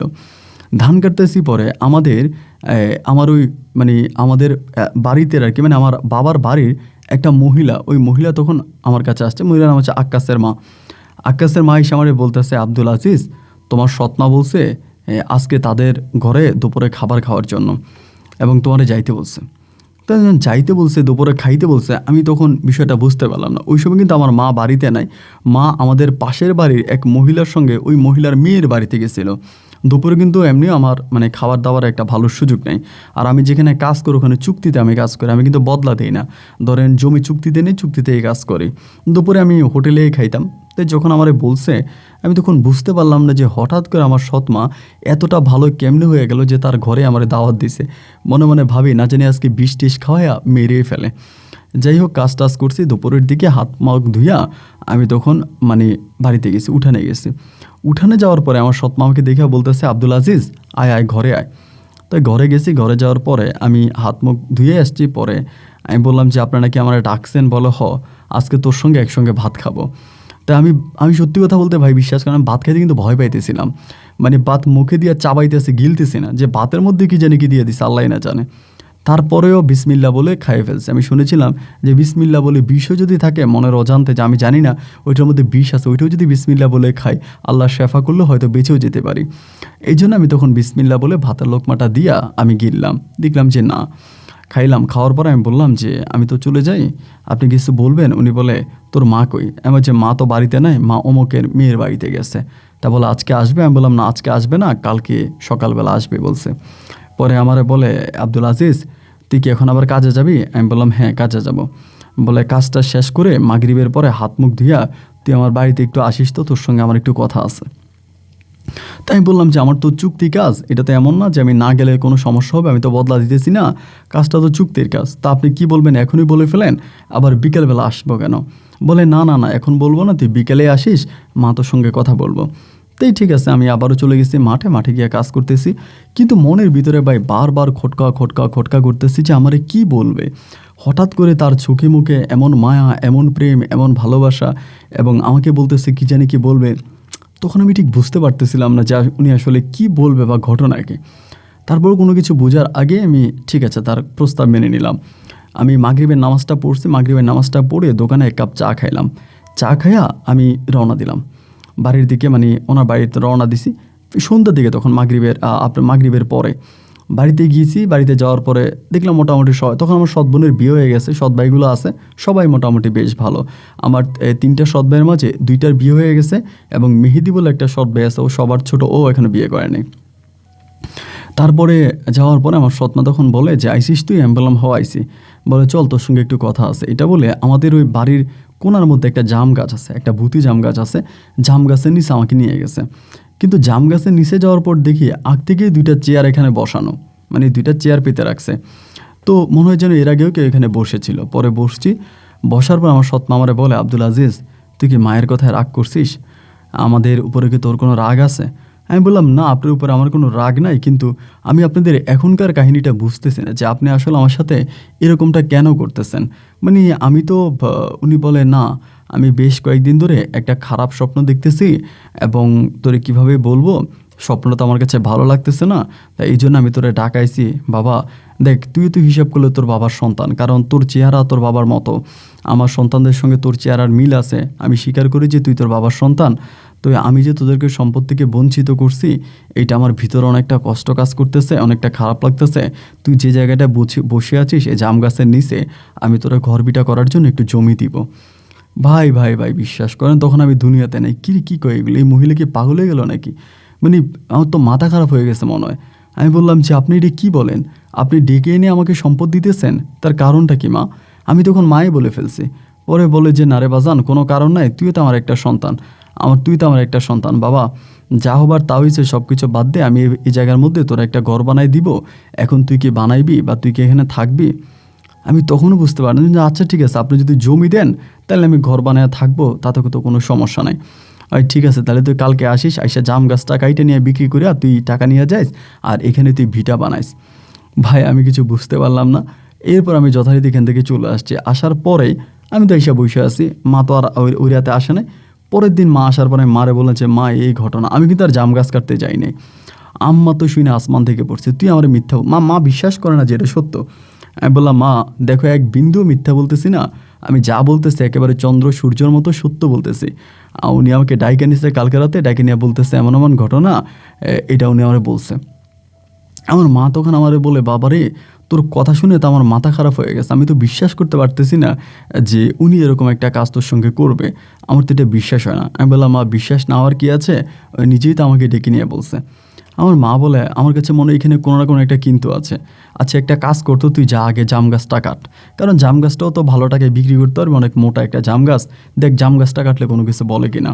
আমি যে আচ্ছা মা ঠিক আছে। দুপুরবেলা মার সঙ্গে কথাবার্তা বলে, আমাদের এলাকাতে যারা গাছ কাটে গাছি এদের গ্রুপের সঙ্গে কথাবার্তা বলে আমি তাদের সঙ্গে গাছ কাটতে গেছি। যাই এই উঠানের মধ্যে মা মা মা বলে ডাকতে শুরু করছি। উনি তখন বেরিয়ে বলতেছে কী রে? আমি বললাম যে জাম গাছ কাটার জন্য লোক আনছে, আপনারা বলছেন এখানে বিটা করার জন্য? বলে হ্যাঁ হ্যাঁ জাম গাছটা কেটে ফেল। সৎ ভাইদেরকে কিন্তু তখন আর দেখতে পাচ্ছি না। পরে জাম গাছ কাটতেছি ভাই, তখন আমি অবাক যে কী ব্যাপার, উনি কী করতেছে, এগুলি কিচ্ছু তো বলে না। আমি যে জাম গাছটা কাটতেছি সে তাও তো কোনো কিছু বলে না। পরে জাম গাছ কাটছি, কাটার পরে আমি বললাম সুন্দর হয়ে গেছে। পরে বলে যা যা জাম গাছটা নিয়ে তুই বিক্রি করে ফেল। তা আমি ওই জাম গাছটা আগেই বিক্রি করছি, মানে যিনি কাটছে তিনি জাম গাছটা কিনে নিছে। আমি তখন জাম গাছের টাকাটাও পাইছি। পাই আমি তখন বলতেছি যে দেখেন জাম গাছ তো বিক্রি করলাম, এত টাকা পাইছি, আপনি নিয়ে যান। উনি বলে না না না, এই টাকা তুই নিয়ে যা, আমাকে দিবি কেন, তোর ঘর বানাইতে অনেক টাকা লাগবে না। তা উল্টা তখন সে করলো কি, ঘর থেকে আমরা 10,000 টাকা বের করে দিছে যে এই টাকাটা নিয়ে যা, মাটি ফেলে ওখানে ঘর বানানোর ব্যবস্থা কর। ভাই আমি তখন আর দুনিয়াতে নেই, এগুলো কি হইতেছে আমার সঙ্গে। আমি তখন ঘরে গেছি, রাত্রেবেলা যেয়ে বলতেছি মাগো এই ঘটনা, আমার সৎমা তো আমার গাছ বেচার টাকাও দিয়ে দিল এবং সে তার গাইড থেকে আমার আরও 10,000 টাকা দিছে এখানে ঘর তোলার জন্য। আমার মা তখন বলতেছে বাবারে আমার তো আর ভালো লাগতেছে না, আমার তো বাবা তখন কেমন কেমন জানে লাগতেছে, এই মহিলা এমন কেন করতেছে, নাকি তোরে মেরে ফেলবে। আমি বললাম মেরে ফেললে ঘরে নিয়ে যাবে কেন, আমাকে তো বাইরেও মারতে পারে, আমি সারাদিন বনে বাজারে ঘুরে বেড়াই, আমাদের থেকেও মেরে ফেলতে পারে, তা আমাদের মারার জন্য এই ঘরের ভিতরে কেন নেবে। আমার মা তখন বলতেছে আমার তো ভালো লাগতেছে না, মহিলা কেন এরকম করতেছে তোর সাথে, আমি তো বুঝি না। আমি বললাম মা যেহেতু বলছে ঘর বানানোর জন্য, আমি ঘর বানাই ফেলবো, আমি এইখানে ঘর বানাবোই। মা বলে ঘর যে বানাবি, আচ্ছা ঠিক আছে তাহলে তুই ঘর বানানোর প্রস্তুতি নে। পরে আমি কি করলাম, এই জায়গার মধ্যে ঘর বানানোর প্রস্তুতি নিলাম, এই যে মাটি ফেললাম, জায়গাটা ভরাট করলাম, করে মোটামুটি জায়গাটা ঠিক করছি। করার পরে মানে তখনও ঘর বানাই নে, মোটামুটি মাটি ভরাট করে একটা ঘর বানানোর উপযোগী জায়গাটা করে তুলছি। এইবার আমার সৎমা আমার ডাইকা বলতেছে আব্দুল আজিজ তোরে মা একটা কথা বলি, কথাটা খুব গুরুত্বপূর্ণ। যে ঠিক আছে বলেন, কি বলবেন। উনি বলে তোর বাবা তো মৃত্যুর আগে তার সমস্ত সয় সম্পত্তি উইল করে গেছে বা সবাইকে দিয়ে গেছে ভাগ বন্টন করে, তোরও তো কিছু দেয় নাই। এখন তুই যে জায়গাটার মধ্যে বাড়ি বানাইতে আসিস, এই জায়গাটা কিন্তু তোর বড় ভাইয়ের আন্ডারে পড়ছে, তোর বড় ভাই কিন্তু এই জায়গাটার মালিক। আমি বললাম হ্যাঁ। তা বলে আমি জীবিত থাকতে হয়তো তোর বড় ভাই কোনো কিছু বলবে না, কিন্তু আল্লাহ না করুক বা আল্লাহর ডাকে আমি যদি চলে যাই দুনিয়া ছেড়ে, আমি মারা যাওয়ার পরে তোর বড় ভাই যদি তোর এখান থেকে উঠাই দেয় তখন কি করবি। আমি বললাম যে তখন কি করব, আপনি কি বলতে চাচ্ছেন, আমার তাহলে এখন কি করার। হঠাৎ করে আমার মা বলে যে না আমি চাচ্ছিলাম কি যে জমিটা তোর নামে দলিল করে দেই, এখন এই জন্য আর কি। আমি বললাম মানে আপনি আমার নামে জমিটা দিয়ে দিবেন। বলে হ্যাঁ আমি এই জমিটা তোর নামে দলিল করে দিব, আর তা না হলে মনে কর আমি যদি মারা যাই তা তারা তোর এখান থেকে উঠিয়ে দিবে। তো আমি এই জন্য তোর জমিটা দলিল করে দিতে চাই, তুই কালকে আসিস, আমি তোর সঙ্গে কথাবার্তা বলবো। সারাদিন কাজ কাম করে চলে গেছি, পরের দিন আসছি, আসার পরে আমার সৎমা আমার ডাইকে ঘরে নিছে। ঘরে নিয়ে বলে আব্দুল আজিজ আমি তো তোর বড় ভাইয়ের সঙ্গে কথা বলছি জমিটা তোর নামে দেওয়ার জন্য, এখন তোর বড় ভাই তুই জমিটা তোর নামে দিবে না। আমি বললাম উনি কি দিবে নাকি, উনি এত খারাপ মানুষ আমি তো জানি, উনি তো দিবে না, আপনি শুধু শুধু আমার এতগুলো টাকা নষ্ট করলেন, আমি এখানে ঘর উঠেতে গিয়ে গাছ টাছ কাইটটা আমার বহু টাকা লস হয়েছে। উনি বলেন না তুই এখানে ঘর উঠাবি, এখানেই তোর ঘর উঠাবি, তুই এই জায়গায় ঘর উঠাবি সমস্যা নাই, কিন্তু জমিটা যদি ও না দেয় জমিটা মেহেদি দিবে। মানে আমার ছোটো ভাইয়ের কথা বলতেছে। আমি বললাম যে তা মেহেদি দিবে কেন। বলে এখন ওরা রেস বদল করবে, তোর বড় ভাইয়েরও জায়গা দিয়ে মেহেদি নিয়ে যাবে আর মেহেদির জায়গা দিয়ে তোর বড় ভাই নিয়ে যাবে। এরপরে মেহেদি যে জায়গাটা রেস বদল করে তোর বড় ভাইয়ের কাছ থেকে নিয়ে যাবে, সেই জায়গার মধ্যেই তুই ঘর উঠাবি, মানে এখন যেখানে ঘর উঠতে সেখানেই ঘর উঠবে। তো ওই দলিলটা তোরা মূলত মেহেদি দিবে, মেহেদি দলিল দিলেই হবে। আমি বললাম মেহেদি দলিল দিবে তো দিলেই তো হয়, মেহেদি যদি দলিল দেয় তাহলে বড় ভাইয়া দিতে হবে এমন তো কোনো কথা নাই, মেহেদি দলিল তো গ্র্যান্টেড, মেহেদি তো প্রাপ্তবয়স্ক। পরে আমার সৎমা বলতেছে মেহেদি যে দলিল দিবে বাবারে একটা শর্ত কিন্তু আছে। আমি যখন সত্যের কথা বলছি আমি তখন আমার মানে শুলে চাম প্রসঙ্গগুলো দাঁড়ায় গেছে। শর্ত যেহেতু বলছে আমার সৎমায়ের চোখে মুখে আমি তখন কুটনামি দেখতে পাচ্ছি। আমি বললাম শর্তটা কি। আমার সৎমা তখন বলে তোরা একটা বিয়ে করা লাগবে। আমি বললাম বিয়ে করা লাগবে, তা আমি কারে বিয়ে করব, কিসের বিয়ে করব, কি বলতেছ। আমার সৎমা তখন বলে আমাদের ঘরেতে একটা মেয়ে কাজ করতো আকলিমা, আমাদের গ্রামের হারুনের মেয়ে, তুই চিনিস।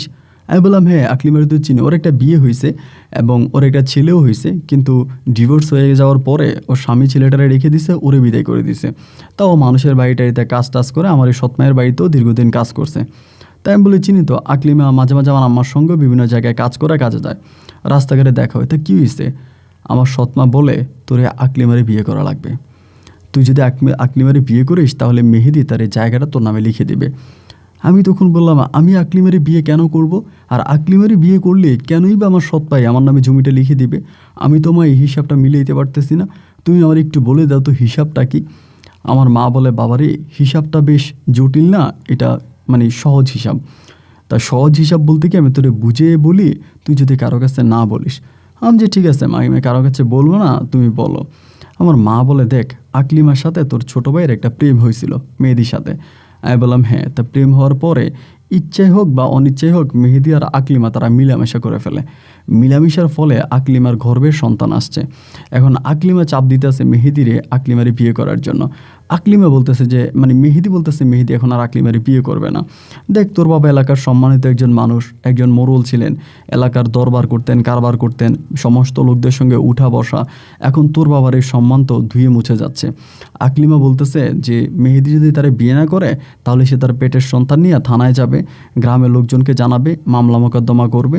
তাহলে কি বল তোর বাবার মান সম্মান থাকবে? তা এই জন্য বলতেছি কি যে তুই আকলিমারে বিয়ে কর সন্তান সহ।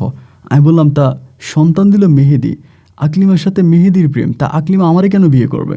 আমার সৎমা বলে, আমি আকলিমারে বুঝিয়ে বলছি তুইও যদি আকলিমারে বিয়ে করিস আকলিমা এটা নিয়ে কোনো ঝামেলা করবে না, আকলিমা তোরে বিয়ে করতে রাজি আছে।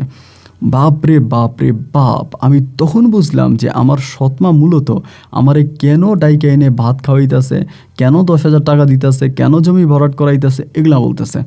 আমি তখন বললাম, তা আপনি আমারে দিয়া জমিতে কাজ করানোর আগেই তো বলতেন যে আপনার সিদ্ধান্ত ছিল এটা।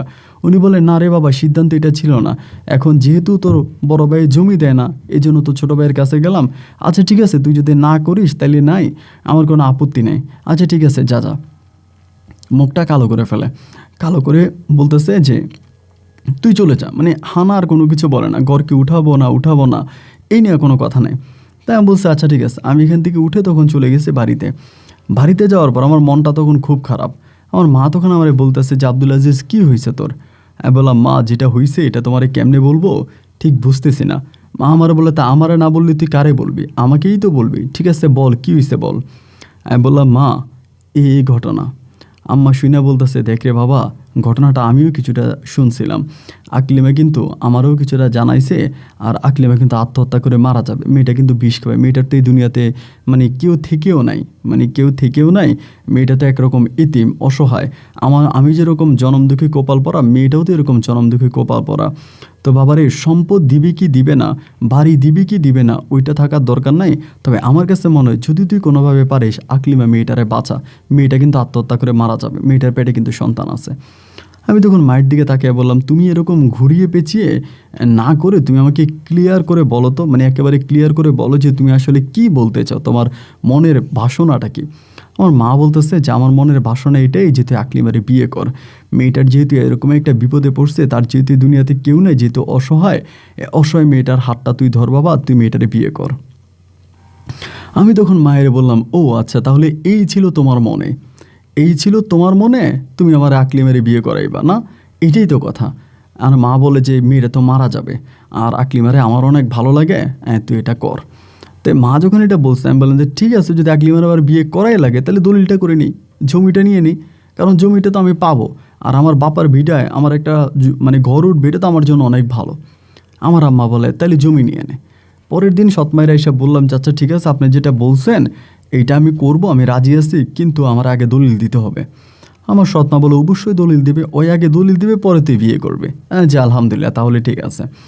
এরপরের দিন আমার সৎ ভাই মেহেদি আর আমি চলে গেলাম রেজিস্ট্রি অফিসে। রেজিস্ট্রি অফিস চলে যাওয়ার পরে মেহেদির এক মামা আছে, সেই অফিসে কাজ করে, রেজিস্ট্রি অফিসে কাজ করে। এই রেজিস্ট্রি অফিসে যাওয়ার পরে ওর মেহেদির মামাই তখন কাগজপত্র সব ঠিকঠাক করে মেহেদির কাছ থেকে সিল সপ্পর সব কিছু নিল, আমিও সিগনেচার করলাম, করে আমাদেরকে জজের কাছে নিয়ে গেল। জমি টমি সব হয়ে গেছে। হয়ে যাওয়ার পরে আমি তখন বাড়িতে আসছি। আসার পরে আমি সৎমায়েরে বললাম যে ঠিক আছে তাহলে তো বিয়েটা তাড়াতাড়ি করতে হবে, কারণ তো পেটের সন্তান বড় হইতে আছে।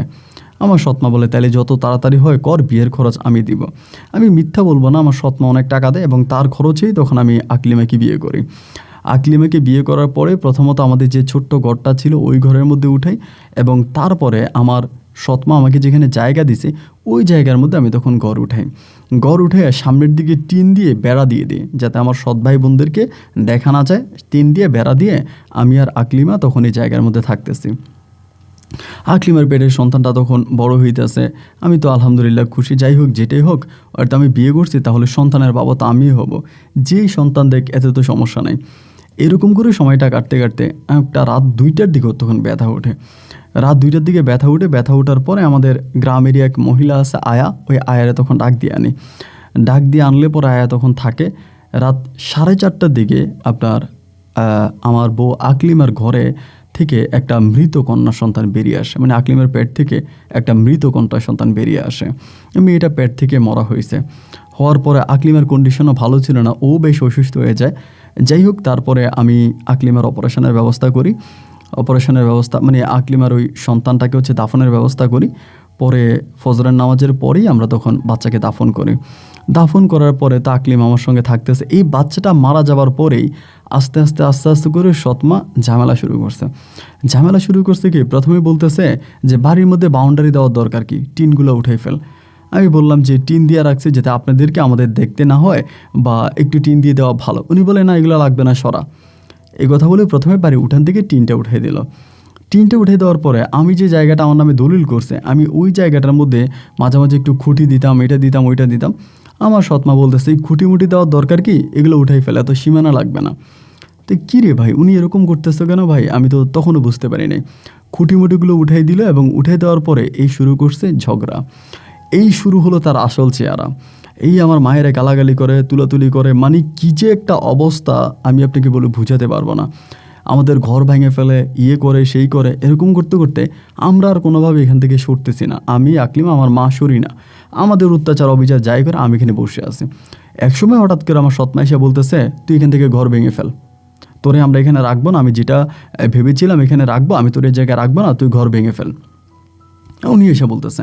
আমি তখন বললাম যে আমি তো ঘর ভাঙবো না, আমি আমার দলিলের জায়গায় ঘর উঠেছি, আমার তো জমি দলিল করে দিছে এবং আমি আমার দলিলের জায়গায় ঘর উঠেছি, আমি কেন ঘর ভাঙবো, আমি ঘর ভাঙবো না। উনি বলে না, তোর ঘর ভাঙাই লাগবে, তুই এই বাড়িতে থাকতে পারবি না, এই বাড়িতে আমি তোকে থাকতে দিবই না, তোর ঘর ভাঙতে হবে, তুই ঘর ভেঙে ফেল। আরে যেভাবে বলি, যে করেই বলতেছি না, আমার কোনো কথা আমার সৎমা শুনেই না। তার একই কথা, একই বাক্য, তোর ঘর এখান থেকে ভেঙে ফেলতে হবে, তোর এখান থেকে চলে যেতে হবে। এইভাবে যায় ঝামেলা, উচ্ছৃঙ্খলের কোনো শেষ নাই। একটা পর্যায়ে আমি তখন বললাম যে তাইলে এই যেহেতু জায়গাটা আমার, আমি যদি ঘর ভেঙে ফেলে আমি আমার জায়গায় বাউন্ডারি করে ফেলবো। এই করার জন্য তখন আমি আপনার বাউন্ডারি দেওয়ার জন্য জিনিসপত্র নিয়ে আসছি। আমার সৎমা তখন বলতেছে তোর এখানে কোনো জমিয়ে নেই। যখন বলো তোর এখানে কোনো জমিয়ে নেই, আমার তখন মাথায় আসমান ভেঙে পড়ছে। বলেন কি আমার এখানে জমি নেই? আমার এখানে জমি নেই মানে মেহেদি তো নিজে আমারে গিয়া জমি দিয়েছে। বলে যা যা যা, তোর মেহেদি যেখানে জমি দিছে তুই সেখানে যা, এখানে তোর কোনো জমি নেই। আমি তো তখন মানে অবাক হয়ে গেলাম, কি ব্যাপার, আমার কোনো জমিয়ে নেই। তারপরে আমি গেলাম আপনার থানাতে, মানে থানাতে বলতে ওই মধ্যে, কোর্টের মধ্যে, যেখানে আমার দলিল হয়েছে। আমার কাছে যে ডকুমেন্টগুলো আছে সেই ডকুমেন্টগুলো নিয়ে গেছি এবং ডকুমেন্টগুলো নিয়ে যাওয়ার পর আমি যেটা জানতে পারি, মেহেদি আমাকে জমি দেওয়ার আগে সে তার বাবার কাছে যে জমিটা পাইতো এটা তার মায়ের নামে দিয়ে দিছে। মানে পুরো জমি তার মায়ের নামে, তার নামে কিছুই নেই। সে তার মায়ের নামে দলিল দিয়া পরে আবার আমার নামে দলিল দিছে। আর এই ঘটনাগুলো ঘটাইছে তার যে মামা আছে রেজিস্ট্রি অফিসে চাকরি করে, ওই মামা।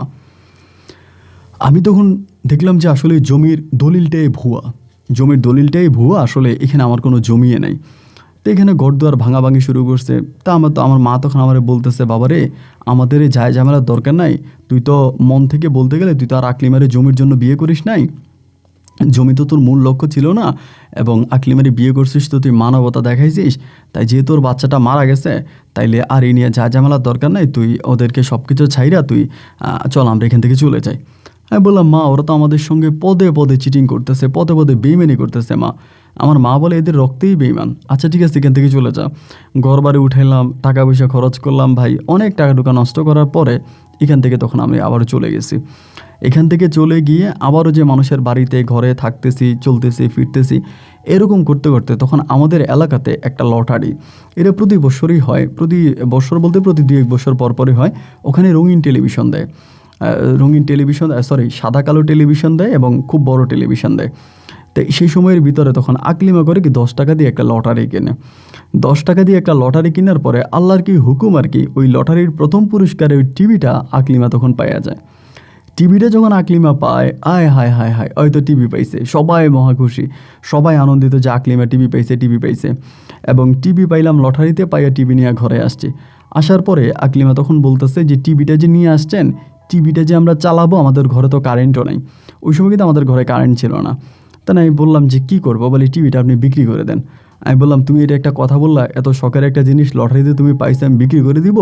বলে, না, টিভিটা আপনি বিক্রি করে দেন, টিভিটা বিক্রি করে একটা দুধওয়ালা গরু নিয়ে আসেন, একটা দুধওয়ালা গরু নিয়ে আসেন, আমি ইয়ে করব, মানে দুধ বিক্রি করব, আপনি একটা দুধওয়ালা গরু নিয়ে আসেন, দুধ দোহাবো, দুধ বিক্রি করব, গরুটারে পালবো, এই টিভি দেখা তো, মানে টিভি তো আমাদের ঘরে দরকার নেই। এই বুদ্ধিতে আমার মাও তখন বললো যে, হ্যাঁ, আকলিমা যেটা বলছে সেটা খারাপ বলে নাই, তুই টিভিটা বিক্রি করে একটা গরু কিনে নিয়ে আয়। পরে আমি তখন চিন্তা করলাম যে ঠিক আছে, তাহলে আর টিভির তো প্রয়োজন নেই, টিভিটা তখন বিক্রি করে দিলাম। টিভিটা বিক্রি করে দিয়ে একটা বাছুরসহ একটা গরু কিনছি। এবার কেনার পরে দেখলাম যে হ্যাঁ, গরু ভালো দুধ দিতে আছে। আমি ঘাস কাইটা আনি, ঘাস কাইটা এনে গরু রেঁধে গরু খাইতেছে, গরু দুধ দিতে আছে। এইবার আকলিমা করলো কি, আমাদের এই গ্রামের বিভিন্ন বাড়িতে দুধ রোজ করে ফেলছে, মানে কাউকে 1 পোয়া, কাউকে আধা কেজি, কাউকে 1 কেজি, এরকম করে করে বিভিন্ন বাড়ির মধ্যে তখনও দুধ রোজ করে ফেলছে।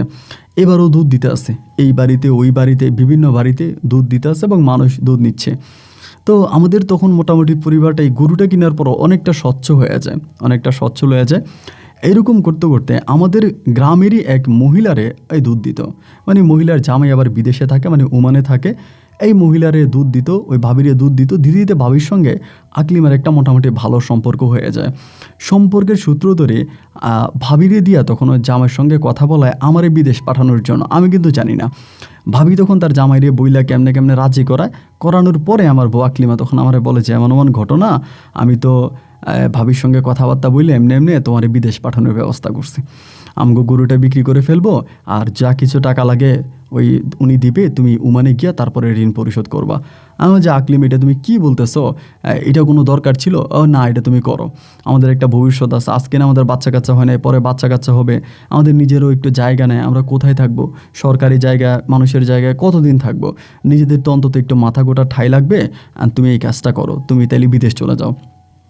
ওই যখন এইভাবে বললো, বুঝাইলো, তো আমি বললাম যে আচ্ছা ঠিক আছে, তাহলে তো আর কথা বাড়ায় লাভ নেই, আর তুমি যেমনি বলছো এমনি হবে, তাহলে চলে যাই। দেন এবার আমি পাসপোর্ট করলাম, জমানো টাকা দিয়ে পাসপোর্ট করলাম, পাসপোর্ট করে পাসপোর্টের কপি পাঠাইলাম, এবং আলহামদুলিল্লাহ তখন একটা কাগজের ভিসা হয়ে আমার আসছে, মানে একটা কাগজের ভিসা। তাই ভিসাটা যখন আসছে, আসার পরে এই ভিসা দিয়েই আমি তখন মানে ওমানে যাব। তাই সব কিছু ঠিকঠাক হয়েছে, হওয়ার পরে গরুটা বিক্রি করে দিছি, গরুটা বিক্রি করছে, আর কিছু টাকা ঋণ করছি, কইরা আমি তখন এই ওমানের উদ্দেশ্যে রওনা দিছি। আলহামদুলিল্লাহ সবাইরে রাজি খুশি করে আমি তখন ওমানে চলে গেছি। ওমানে চলে যাওয়ার পরে ওমানে গিয়ে আমি তখন থাকতেছি, আমার দিনকালটা বেশ ভালো কাটতেছে। মানে আমি এত একটা ভালো একটা মানে বাড়িতে যাই, মানে যে বাড়িতে যাই আর কি, তারা বেশ ভালো। ওই বাড়িতে মানে গার্ডেনে কাজ করার জন্য যাই, ওমানের রাজধানী মাস্কাট শহরে আমি তখন কাজে যাই। তখন আর এখন তো ধরেন প্রচুর বাঙালি, অনেক বাঙালি, ওই সময় কিন্তু এত বাঙালি ছিল না, বাঙালিও কম ছিল, কাজের অপরচুনিটি ছিল ভালো, আমরা কাজ কাম করতে পারতাম, সুযোগ সুবিধা ছিল অনেকটা। তো সেখানে কাজ করতেছি, এইরকম করতে করতে দেখা যায় আমি তখন বাড়িতে প্রচুর টাকা পাঠাইতেছি, মাসে মাসে টাকা পাঠাই, টাকা টুকা পাঠাইতেছি। আমার যখন দিন পরিবর্তন হয়ে গেছে, অনেকটা পরিবর্তন হয়ে গেছে। হয়ে যাওয়ার পরে আমি তখন করলাম কি, আমার মায়ের বললাম যে আমার জন্য রাস্তার পাশে কোনো একটা জমি কেনার জন্য, আমি রাস্তার পাশে একটা জমি কিনবো। এইগুলো বলার পরে আমার মা তখন আমারে বলতেছে যে রাস্তার পাশে তুই জমি কিনবে, আচ্ছা ঠিক আছে, আমি জমি দেখি। এইরকম আম্মা জমি দেখতেছে, তার কয়েকটা দিন পরে আম্মা আমারে বলতেছে, আব্দুল আজিজ, তোরা মা একটা কথা বলি, এখন তোরে কিভাবে বলবো, তুই কিভাবে কি নিবি না কি করবি আমি বুঝি না। আমি বললাম যে তা আমি কীভাবে নিব, মানে কী নিব, মানে তুমি বলো, আমি না বুঝের কী আছে। আমার মা তখন আমার বলে, এমন এমন ঘটনা, তোর সৎমা বলতেছে তাদের বাড়িতে গিয়া তুই ঘর উঠাইতে, তাদের জমিতে ঘর উঠাইতে। আমি বললাম তুমি কি বলো, একবার ঘর উঠে তুমি দেখো না তারা কি করছে, তারা আমার নকল দলিল দিছে, তারা চিটার, তারা বাটপার। আমার মা তখন বলে যে না, এবার তো ওই তোর মেম্বার কাকাও আসছে, তোর মেম্বার কাকাই আমারে বলছে যে তাদের ভাইয়েরদের যে সম্পত্তিগুলো আছে, এই সম্পত্তিগুলো 4 ভাগ হয়ে যাবে, এবং 4 ভাগ হয়ে তারা তোরে দলিল দিয়ে দিবে, এবং মেম্বার সহ থাকবে, এলাকার লোকজন সহ থাকে, তোরে দলিল দিবে, অ্যান্ড বলতেছে তোরে তাদের বাড়িতে চলে যাওয়ার জন্য, এখানে বাড়িতে গিয়া ঘর উঠাইতে। আমি বললাম যে মা, আমার তো এটা মোটেও ভাল লাগে না তোমার কথা, এরা আবার কোন দিক দিয়ে কোন চাইল করে বসবে, এদেরকে তো বিশ্বাস নাই মা, আর চিটিং বাটপার, তারা কোন দিক দিয়ে কী করে বসে না করে বসে, এগুলোর তোমার ঠিক নেই। আমার আম্মা বলে, না তোর মেম্বার কাকা আছে, আরও লোকজন আছে, এরা সবাই বলে তোর নামে নাকি দলিল দিবে তুই বাড়ি করার জন্য। তাই আমি বললাম যদি দেয় তাহলে তো আলহামদুলিল্লাহ। এই কথা বইলেই এই সৎমা আমার ভিতরে ঢুকে গেল। এবার আমারে তাদের বাড়ির মধ্যেই একেবারে খুব সুন্দর একটা জায়গা দিচ্ছে ওইখানে বাড়ি করার জন্য। মেম্বারে বললো যে ঠিক আছে এখানে বলেন যে আব্দুল আজিজরে বাড়ি করতে। তখন তো আমি বিদেশে, আমার নামে দলিল হয় নাই। গ্রামের লোকজনের মোকাবেলায় আমার মা তখন সিগনেচার করছে, সৎমা কইরে আমার ওখানে বাড়ি বানাইতে দিছে। আমি ওখানে বাড়ি টাড়ি বানাইলাম। এবার তবে আমার ফ্যামিলিতে সুখের কোনো শেষ নাই। আমার সৎমা আমার সঙ্গে ভালো, আমার সৎ ভাই ভালো। আমার সৎ ভাই ঘন্টার মধ্যে 19 বার আমার সঙ্গে কথা বলে, ভাই আপনার শরীর কেমন, আপনি ঠিক আছেন কিনা। মানে কী যে একটা অবস্থা। ওই সময় তো মোবাইলে অতটা ছিল না, মোবাইল খুব কমই ছিল। বেশিরভাগই ওই দেশ থেকে আপনার কথা রেকর্ড করে পাঠাইতো, আমরাও কথা রেকর্ড করে পাঠাইতাম। মানে কী যে একটা মানে প্রেম ভালোবাসা আমি আপনাকে বলে বুঝাতে পারবো না। তো এরকম করে চিঠিপত্র লিখতো, আমার ভাই আমার জন্য চিঠি লিখতো, বড় ভাইয়া, সবার সঙ্গে তখন একটা ভালো সম্পর্ক। তারপর আমার সৎমা বলতেছে যে তোর সৎ ভাইগুলো তো এইভাবে বাড়িতে পড়ে আছে, এরা তো তোর বাপের জমি বেচা বেচা খাইতেছে, তাদের তো কোনো ভবিষ্যৎ নাই, দেখ না তাদেরকে একটা লাইন করতে পারোস কিনা। আমার সৎমা বলে। বলার পর আমি তখন বললাম যে আচ্ছা ঠিক আছে, সমস্যা নেই, যেহেতু আমি কাজ করি একটা জায়গায়, আমার বিভিন্ন জায়গায় পরিচিতি আছে বা আমারও ইনকাম ভালো, সম্পূর্ণ নিজের টাকায় আমি তখন আমার বড় ভাইকে এই ওমানে নিয়ে আসি। বড় ভাইয়ের তখন বয়স হয়ে গেছে, তারপর উনি ওমানে আসে। দেখেন ওমানে আমি বড় ভাইয়েরে আনি, এবং এরপরে যে ভাইটা আছে এটারও আনি, এবং এরপরে যে আমার একেবারে ছোট যে ভাইটা আছে মেহেদি, আমি মেহেদিরও ওমানে আনি। আমি 3 ভাইয়ের ওমানে নিয়ে আসি, কিন্তু তাদের কাছ থেকে আমি একটা পয়সাও নিই না। যেহেতু আমার আম্মার সঙ্গে ভালো হয়ে গেছে, আমার সঙ্গে ভালো হয়ে গেছে, এবং আমাদের এখন একটা পারিবারিক সম্পর্ক চলতেছে, সবাইরই আমি তখন ভালো হয়ে গেছে, আমি তখন নিয়ে আসি। এরপর আমি ছুটিতে বাড়ি যাই, 3 ভাইয়ের ওমানে এনে ছুটিতে বাড়িতে যাওয়ার পর হায় হায় রে, আমার 2 মা তখন বোনের মতো সম্পর্ক। মনে হয় যেন ছোটো বোন আর বড় বোন। আমার বউ সবার সঙ্গে ভালো, আমি তো তখন আলহামদুলিল্লাহ খুশি। আমি 4 মাসের মতো বাংলাদেশে ছিলাম। মানে আমার জীবনে যে এত সুখ এত শান্তি আসবে এইটা আমার কল্পনার মধ্যেও ছিল না। আমি কখনো স্বপ্নও চিন্তা করতে পারিনি যে এত সুখ আসবে। 4 মাস থাকলাম, থাইকা আবার ওমানে চলে আসি। আসার পরে জানতে পারি যে আমার স্ত্রী তখন গর্ভবতী। আমার স্ত্রী যখন গর্ভবতী, আমি তো মহা খুশি যে যাক আলহামদুলিল্লাহ, আল্লাহ হয়তো আমার দিকে ফিরে তাকাইছে। এবং এরপরে আমার স্ত্রীর ঘরে আবারও একটা কন্যা সন্তান হয়েছে। প্রথমটা তো মারা গেছে, যায় ঝামেলা, এবং এরপরে তার ঘরে একটা কন্যা সন্তান হয়েছে, একটা মেয়ে হয়েছে। এটা বহু বছর পরে হয়েছে, তার কিন্তু সন্তানাদি হয় না। ডাক্তাররাও বলে দিছে সে আর মা হতে পারবে না, তার পক্ষে মা হওয়া সম্ভব না, ওর অনেক সমস্যা আছে। কিন্তু তারপরেও যখন সন্তান হয়েছে আমরা তো আল্লাহর কাছে খুশি। যাই হোক, আমার মেয়েটা হয়েছে, আমি গরু জবাই দিয়া গ্রামবাসী এলাকাবাসীরা খাওয়াইছি। আকলিমার সঙ্গে আমার পরিবার ভালোভাবে জড়িত বা চলতেছে। এইরকম করে সময়গুলো কাটতেছে, দিন রাতগুলো কাটতেছে। এমন করতে করতে আমার যে গর্ভধারিণী মা, আমার আপন মা মাঝে মাঝে আমার সঙ্গে কথা বলার সময় আকলিমা নামে বিচার দেয়। আকলিমা এইটা করছে, আকলিমা ওইটা করছে, মানে বিভিন্ন ধরনের কথাবার্তা আমার কাছে আমার বড় মানে আমার আপন মা আমারে বলে। তাই আমি বললাম তোমরা আকলিমারি নিয়ে এত কথা বললো না তো, আকলিমার মাঝে কোনো সমস্যা নাই, আকলিমা যথেষ্ট ভালো একটা মেয়ে, তোমরা তার রিপোর্ট আমার কাছে দিতে হবে না। তো আমার মা বলতেছে যে আকলিমা ইদানিং খারাপই করতেছে, এবং এটা করো ওইটা করে। এই করে আমার মেয়েটার বয়স তখন প্রায় আপনার 8 থেকে 9 মাসের কাছাকাছি। আমি তখনও ওমানে, আমার মেয়ের বয়স যখন 8 থেকে 9 মাস, ওই 8-9 মাসে হঠাৎ করে এক রাতে করে কি আকলিমা আমার মেয়েটারে মেরে ফেলে বলতে কি, আমার মেয়েটারে সে গলা টিপে হত্যা করে আমার মেয়েটাকে মেরে সে আমার বাড়ি থেকে চলে যায়। মানে কোথায় চলে যায় তার কোনো ঠিক নেই, কিরে কই চলে গেছে। আমি তো তখন সবাইই বলতেছি যে, আমার মা বলতেছে যে এই ঘটনা, মেয়েটারে মাইরা গলা টিপেও চলে গেছে। আমি তোর আগেই বলছি ওর পরকীয়া আছে, কোন ছেলের সঙ্গে পরকীয়া, এখন সেই ছেলের কাছে যাওয়ার জন্য তোর মেয়েটারে মেরে চলে গেছে। ভাই তখন আমি এত কষ্ট পাই যে আসলে আমি মেয়েটার অনেক ভালোবাসতাম, যে আল্লাহ এত বছর পর একটা সন্তান দিল, এই সন্তানটারে মাইরা আকলিমা তখন চলে গেছে। কই চলে গেছে আমার মেয়েটারে মাইরা তার কোনো হদিশ আমি পাইলাম না, ও কোন জায়গায় চলে গেছে। আমি তখন খুব কান্নাকাটি করি, মানে কান্নাকাটির কোনো সীমা নাই আর কি, এত কান্নাকাটি করি। মেয়েটারে দাফন করছে আমাদের পারিবারিক কবরস্থানে, দাফন করার পরে তখন আমি আর বাড়িতে আসি না। আকলিমার অনেক খোঁজখবর নিতেছি, ওমানে বৈশা বিভিন্ন জায়গায় লিঙ্ক আপ আছে, খোঁজ নিচ্ছি। আকলিমার আর কোনো খবর পাইলাম না, এবং হঠাৎ করে সে কেনই বা তার নিজের পেটের সন্তানটাকে মেরে এইভাবে পালিয়ে গেল তারও কোনো কিছু আমি বুঝলাম না। তবে এটা সত্যি, বেশ কয়েকদিন ধরে আকলিমা আমার সঙ্গে একটু উল্টাপাল্টা কথা বলার মাঝে আমি তেমন কোনো কিছু পাইতাম না যে কেমনে যেন আমার সঙ্গে কথা বলতো। যাই হোক, পরে আম্মা বলতেছে তুই বাড়িতে তোরা আমি বিয়ে করাবো। তাই মারে বলতেছি যে না আমি বাড়িতে যাব না। তারপরেও মা অনুরোধ করতেছে, রিকোয়েস্ট করতেছে, আমি বাড়িতে গেছি। বাড়িতে গিয়ে আমি আকলিমারে বহু খুঁজছি, প্রায় 4-5 বৎসরের মতো আমি আকলিমার খোঁজ খবর নিছি। তা আকলিমারে পাই না লাস্ট পর্যন্ত আম্মা, এরপরে আমার দুই মায়ে তখন জোর জবস্তি করে আমাদের এলাকারই আরেকটা মেয়ে নাম হচ্ছে খাদিজা আক্তার, ওই মেয়েটার আমার তখন বিয়ে করায়। বিয়ে করানোর পরে আমাকে যখন খাদিজাকে বিয়ে করায় তখন আমি আর বিদেশ থেকে মোটামুটি যে টাকা ইনকাম করছি আমি ওই টাকা দিয়ে দেশে তখন ব্যবসা বাণিজ্য শুরু করছি। আমি আর বিদেশে গেলাম না। খাদিজাকে বিয়ে করার পর আমি আর বিদেশ যাই না। আর এদিক দিয়া আমার সৎ ভাইয়েরা তখন তিনজনেই ওমানে, তারা আমারও টাকা ঢুকা দিত, আমার সঙ্গে তাদের সম্পর্ক ভালো ছিল। আর এখানে আরেকটা কথা আমি বলতে ভুলে গেছিলাম, আমি কিন্তু আকলিমার অ্যাকাউন্টে অনেকগুলো টাকাও দিয়েছিলাম। আমি কিন্তু আকলিমার অ্যাকাউন্টে টাকা পাঠাইতাম, ওই কিন্তু টাকা উঠাইতাম, কিন্তু আমার মা তো সিগনেচারও দিতে পারে না বা একটু অন্যরকম, যার জন্য আমি সব টাকা আকলিমার অ্যাকাউন্টেই পাঠাইতাম। তা ও এভাবে চলে যাওয়ার পরে আমার ওর অ্যাকাউন্টের টাকাগুলো আমি আর পাই না, অ্যাকাউন্টে টাকাগুলো উঠে নিয়ে গেছে। মানে ও যে আমার সঙ্গে বেইমানি করবে এটা আমার চিন্তা ভাবনার মধ্যেই ছিল না ভাই। মানে ও যে আমার সঙ্গে এরকমটা করবে, মনটার মধ্যে তখন বহু কষ্ট। আমি তখন খাদিজারে বিয়ে করলাম। খাদিজারে বিয়ে করে দিনরাত পার করতেছি, কিন্তু খাদিজার ঘরে কোনো সন্তান হয় না। এই সন্তানের আশায় ভাই কত শাহজালাল, শাহপরাণ, কত মাজার, কত জায়গায় যে যাইতেছি, আল্লাহর কাছে কত মানত করতেছি, নিয়ত করতেছি, না আর কোনো সন্তান হয় না, সন্তান হয় না। এভাবে প্রায় বহু বৎসর, প্রায় আপনার আমি হিসাব করি না ওরকম, তারপর প্রায় 15-16 বৎসরের মতো কেটে গেছে। 15-16 বৎসর কেটে গেছে। 15-16 বৎসর কেটে যাওয়ার পরে একদিন হইল কি, রাতের বেলায় বৃষ্টি রাতে আমি ঘরে শুয়ে আছি। তো বৃষ্টি রাতে শুয়ে থাকা অবস্থায় ওই দিন প্রচুর বাতাস, মানে অনেকটা বাতাস। তো এই বাতাস হওয়ার পরে আমাদের যেই আছে, আমাদের যেই কবরস্থান আছে, কবরস্থানের ওখানে একটা আপনার আম গাছ আছে। ওই সময় আমের সময় ছিল, প্রচণ্ড বাতাস, তুফান, আম গাছ আছে।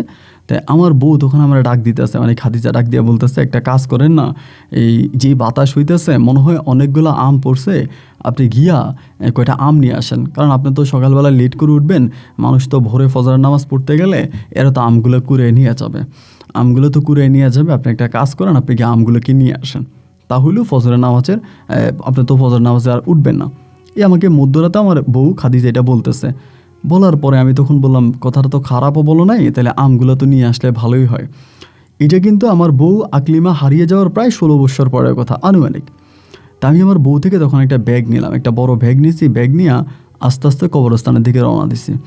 কবরস্থানের দিকে রওনা দেওয়ার পরে আমার যেই ছোটো মেয়েটা, যেটা আকলিমার মেয়ে যে মারা গেছে, ওই মেয়েটার কবরটা কিন্তু আমি সবসময় পরিষ্কার করে রাখতাম, যেহেতু আমার আল্লাহ আর কোনো সন্তানাদি দেয়নি, আমার একটাই সন্তান দিছে, আবার আল্লাহর খুশিতে আল্লাহ এই সন্তানটাকে নিয়েও গেছে, যার কারণে আমি এই মেয়ের কবরটাকে সবসময় পরিষ্কার করে রাখতাম।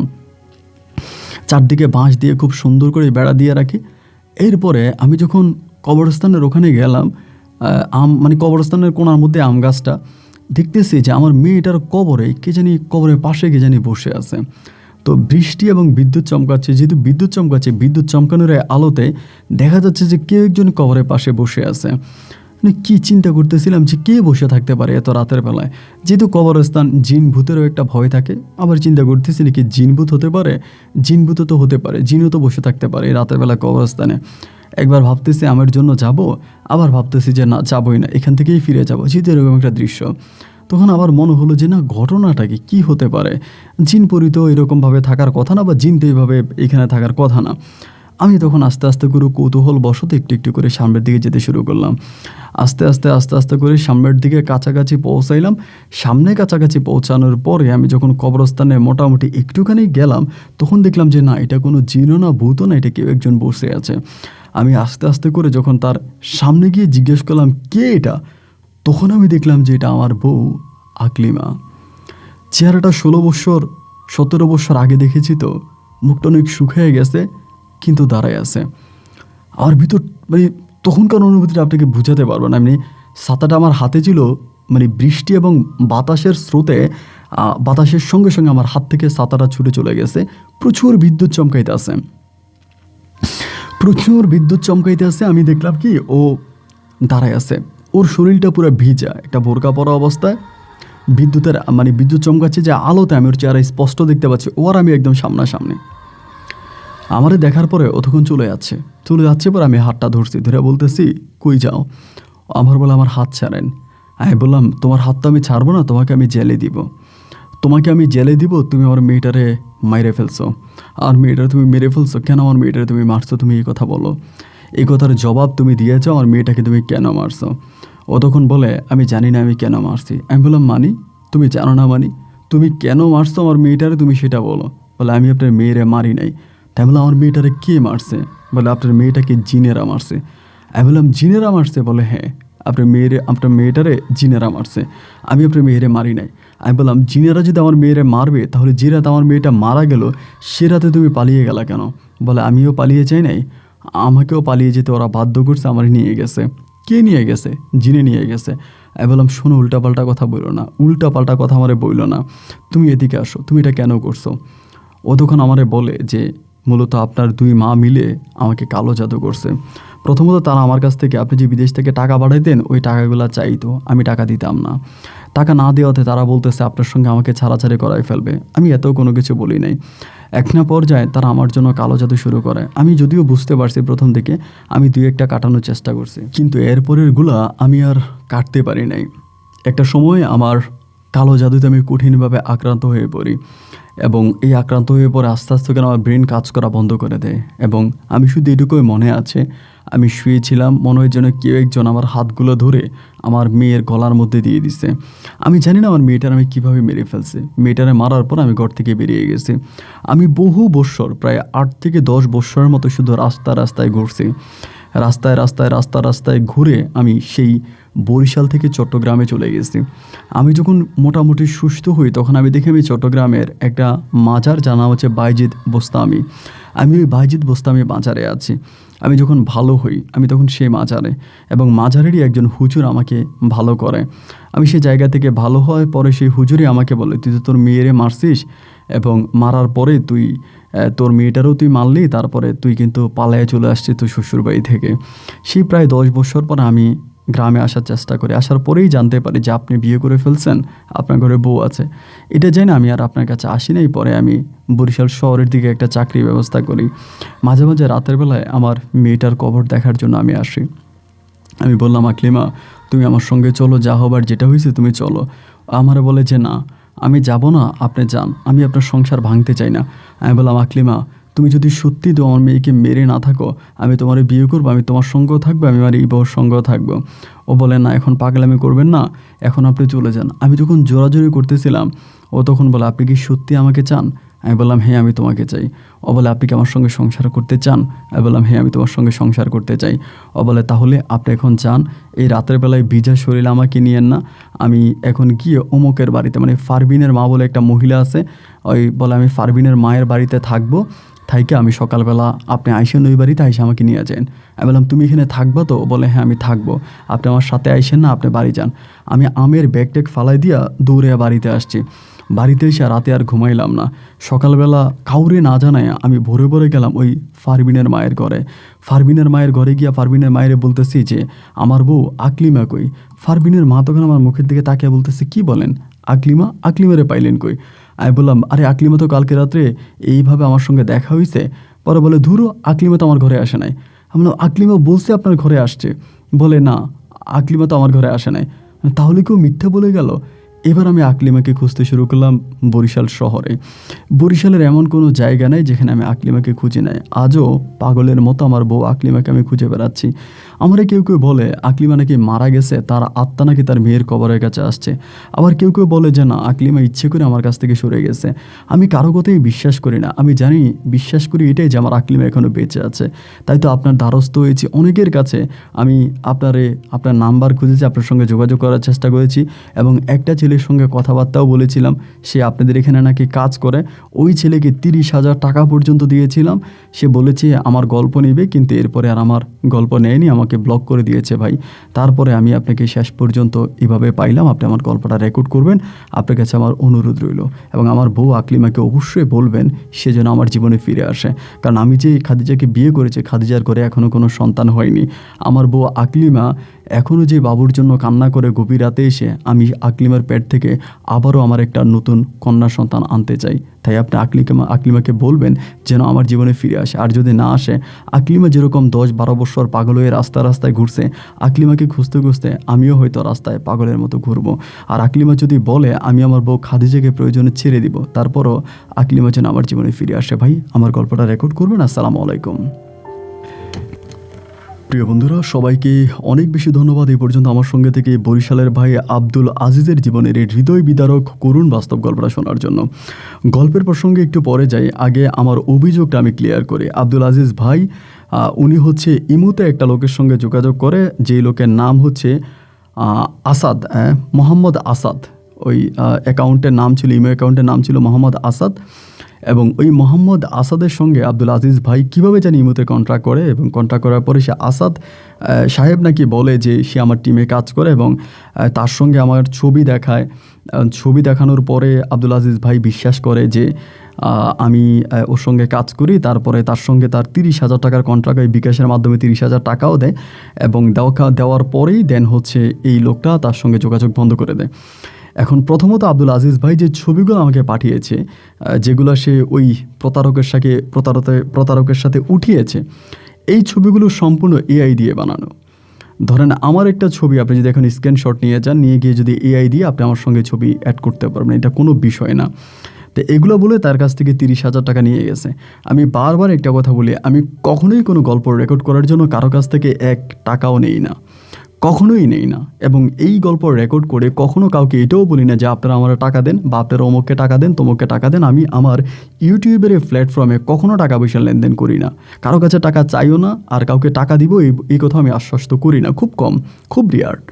তো আজকে উনি যেই আব্দুল আজিজ ভাই যে প্রতারকের হাতে পড়েছে, আমি সেই লোকের সঙ্গে যোগাযোগ করতে পারিনি। পরে যে বিকাশ দিয়েছিল সেই বিকাশে কথা বলি, জানতে পারি এটা ঢাকার একটা বিকাশ নাম্বার, এবং সেখান থেকে তার কাছ থেকে টাকা নিয়েছে। আমার দর্শক বন্ধুদেরকে অনুরোধ করব যে আপনারা কখনোই টাকা দিয়ে কারোর সঙ্গে যোগাযোগ করবেন না। এবং আমাকে পাওয়ার একটাই রাস্তা, খুব সহজ রাস্তা, ভিডিও ডিসক্রিপশনে আমার ইমো নাম্বার দেওয়া আছে। অনেকে বলেন যে ভাই ইমোতে তো পাই না, ইমোতে আমি একটু কমই থাকি। যদি ইমোতে না পান তাহলে আপনি আমাকে ইমেল করতে পারেন team.rjapon@gmail.com। এইটার মধ্যে গিয়ে আপনি আমাকে ইমেল করতে পারেন। আমি ইমেল বক্সে সবসময় অ্যাক্টিভ থাকি, আমি ইমেল চেক করে আমাকে যেই ইমেল করে আমি ইমেলে রিপ্লাই করি। সুতরাং ইমোতে না পাইলে আপনি ইমেলে আমাকে পাবেন। অথবা আপনি যদি ফেসবুকে যান, ফেসবুকে গিয়ে যদি লেখেন RJ আপন, তাহলে আমার একটা ফেসবুক পেজ আসবে। ওই পেজে গিয়েও আপনি আমাকে কমেন্ট করতে পারেন, SMS করতে পারেন, আমার সঙ্গে যোগাযোগ করতে পারেন।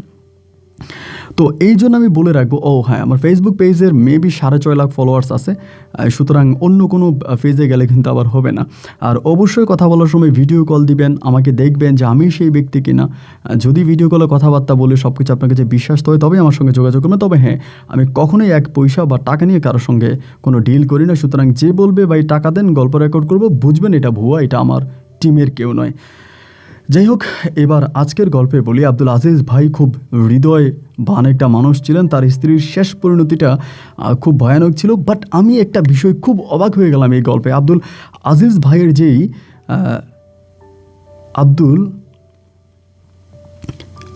ভাইয়ের যেই মা ছিল, যে মা তাকে পেটে ধরেছে, ওই গর্ভধারিণী মা কীভাবে এই কাজটা করলো? ওনার মা এখনও বেঁচে আছে। ওনাকে বললাম যে ভাই সবাই বেইমানি করছে, ফাইন, মেনে নিলাম, সবাই তো শুরু থেকেই বেইমান ছিল, কিন্তু আপনার এই মা তো আকলিমাকে আপনাকে বিয়ে করাইছে, এবং সে বাস্তবতার সাথে, পরিবেশের সাথে, পরিস্থিতির সাথে যুদ্ধ করে আপনাকে বড় করেছে। আপনার সেই মা কিভাবে বেইমানি করলো? তো সবশেষ একটা কথাই বুঝলাম যে এই পৃথিবীতে মানুষ বেইমান হয়ে যায় যখন অনেক টাকার মালিক হয়। এই দুনিয়াতে মানুষ চিটিং হয়ে যায়, মানুষকে ধোঁকা দেয় যখন সে অনেক টাকার মালিক হয়। এই দুনিয়াতে মানুষের সুখ তখনই নষ্ট হয়ে যায় যখন সে অনেক টাকার মালিক হয়। কথাগুলো বিশ্বাস হচ্ছে না? আমরা অনেকেই আল্লাহর কাছে বলি, আল্লাহ তুমি আমাকে অনেক টাকা দিও। অনেক টাকা দেওয়া মানে কি জানেন? আপনার শান্তিটুকু নষ্ট করে দেওয়া। যার কাছে যত বেশি টাকা, সে এই জীবনে ততটা অশান্তিতে আছে। যাদের কাছে টাকা কম আছে তারা হয়তো বলবেন যে আপন ভাই এগুলো কী বলেন, আমার তো মনে হয় টাকা হলো অনেক কিছু। না ভাই, জীবনে যত টাকা কম তত সুখ, যত টাকা বেশি তত অসুখ। আজ এখানে বিদায়, দেখা হবে নতুন দিন নতুন কোনো গল্পে। আল্লাহ হাফেজ, আসসালামু আলাইকুম।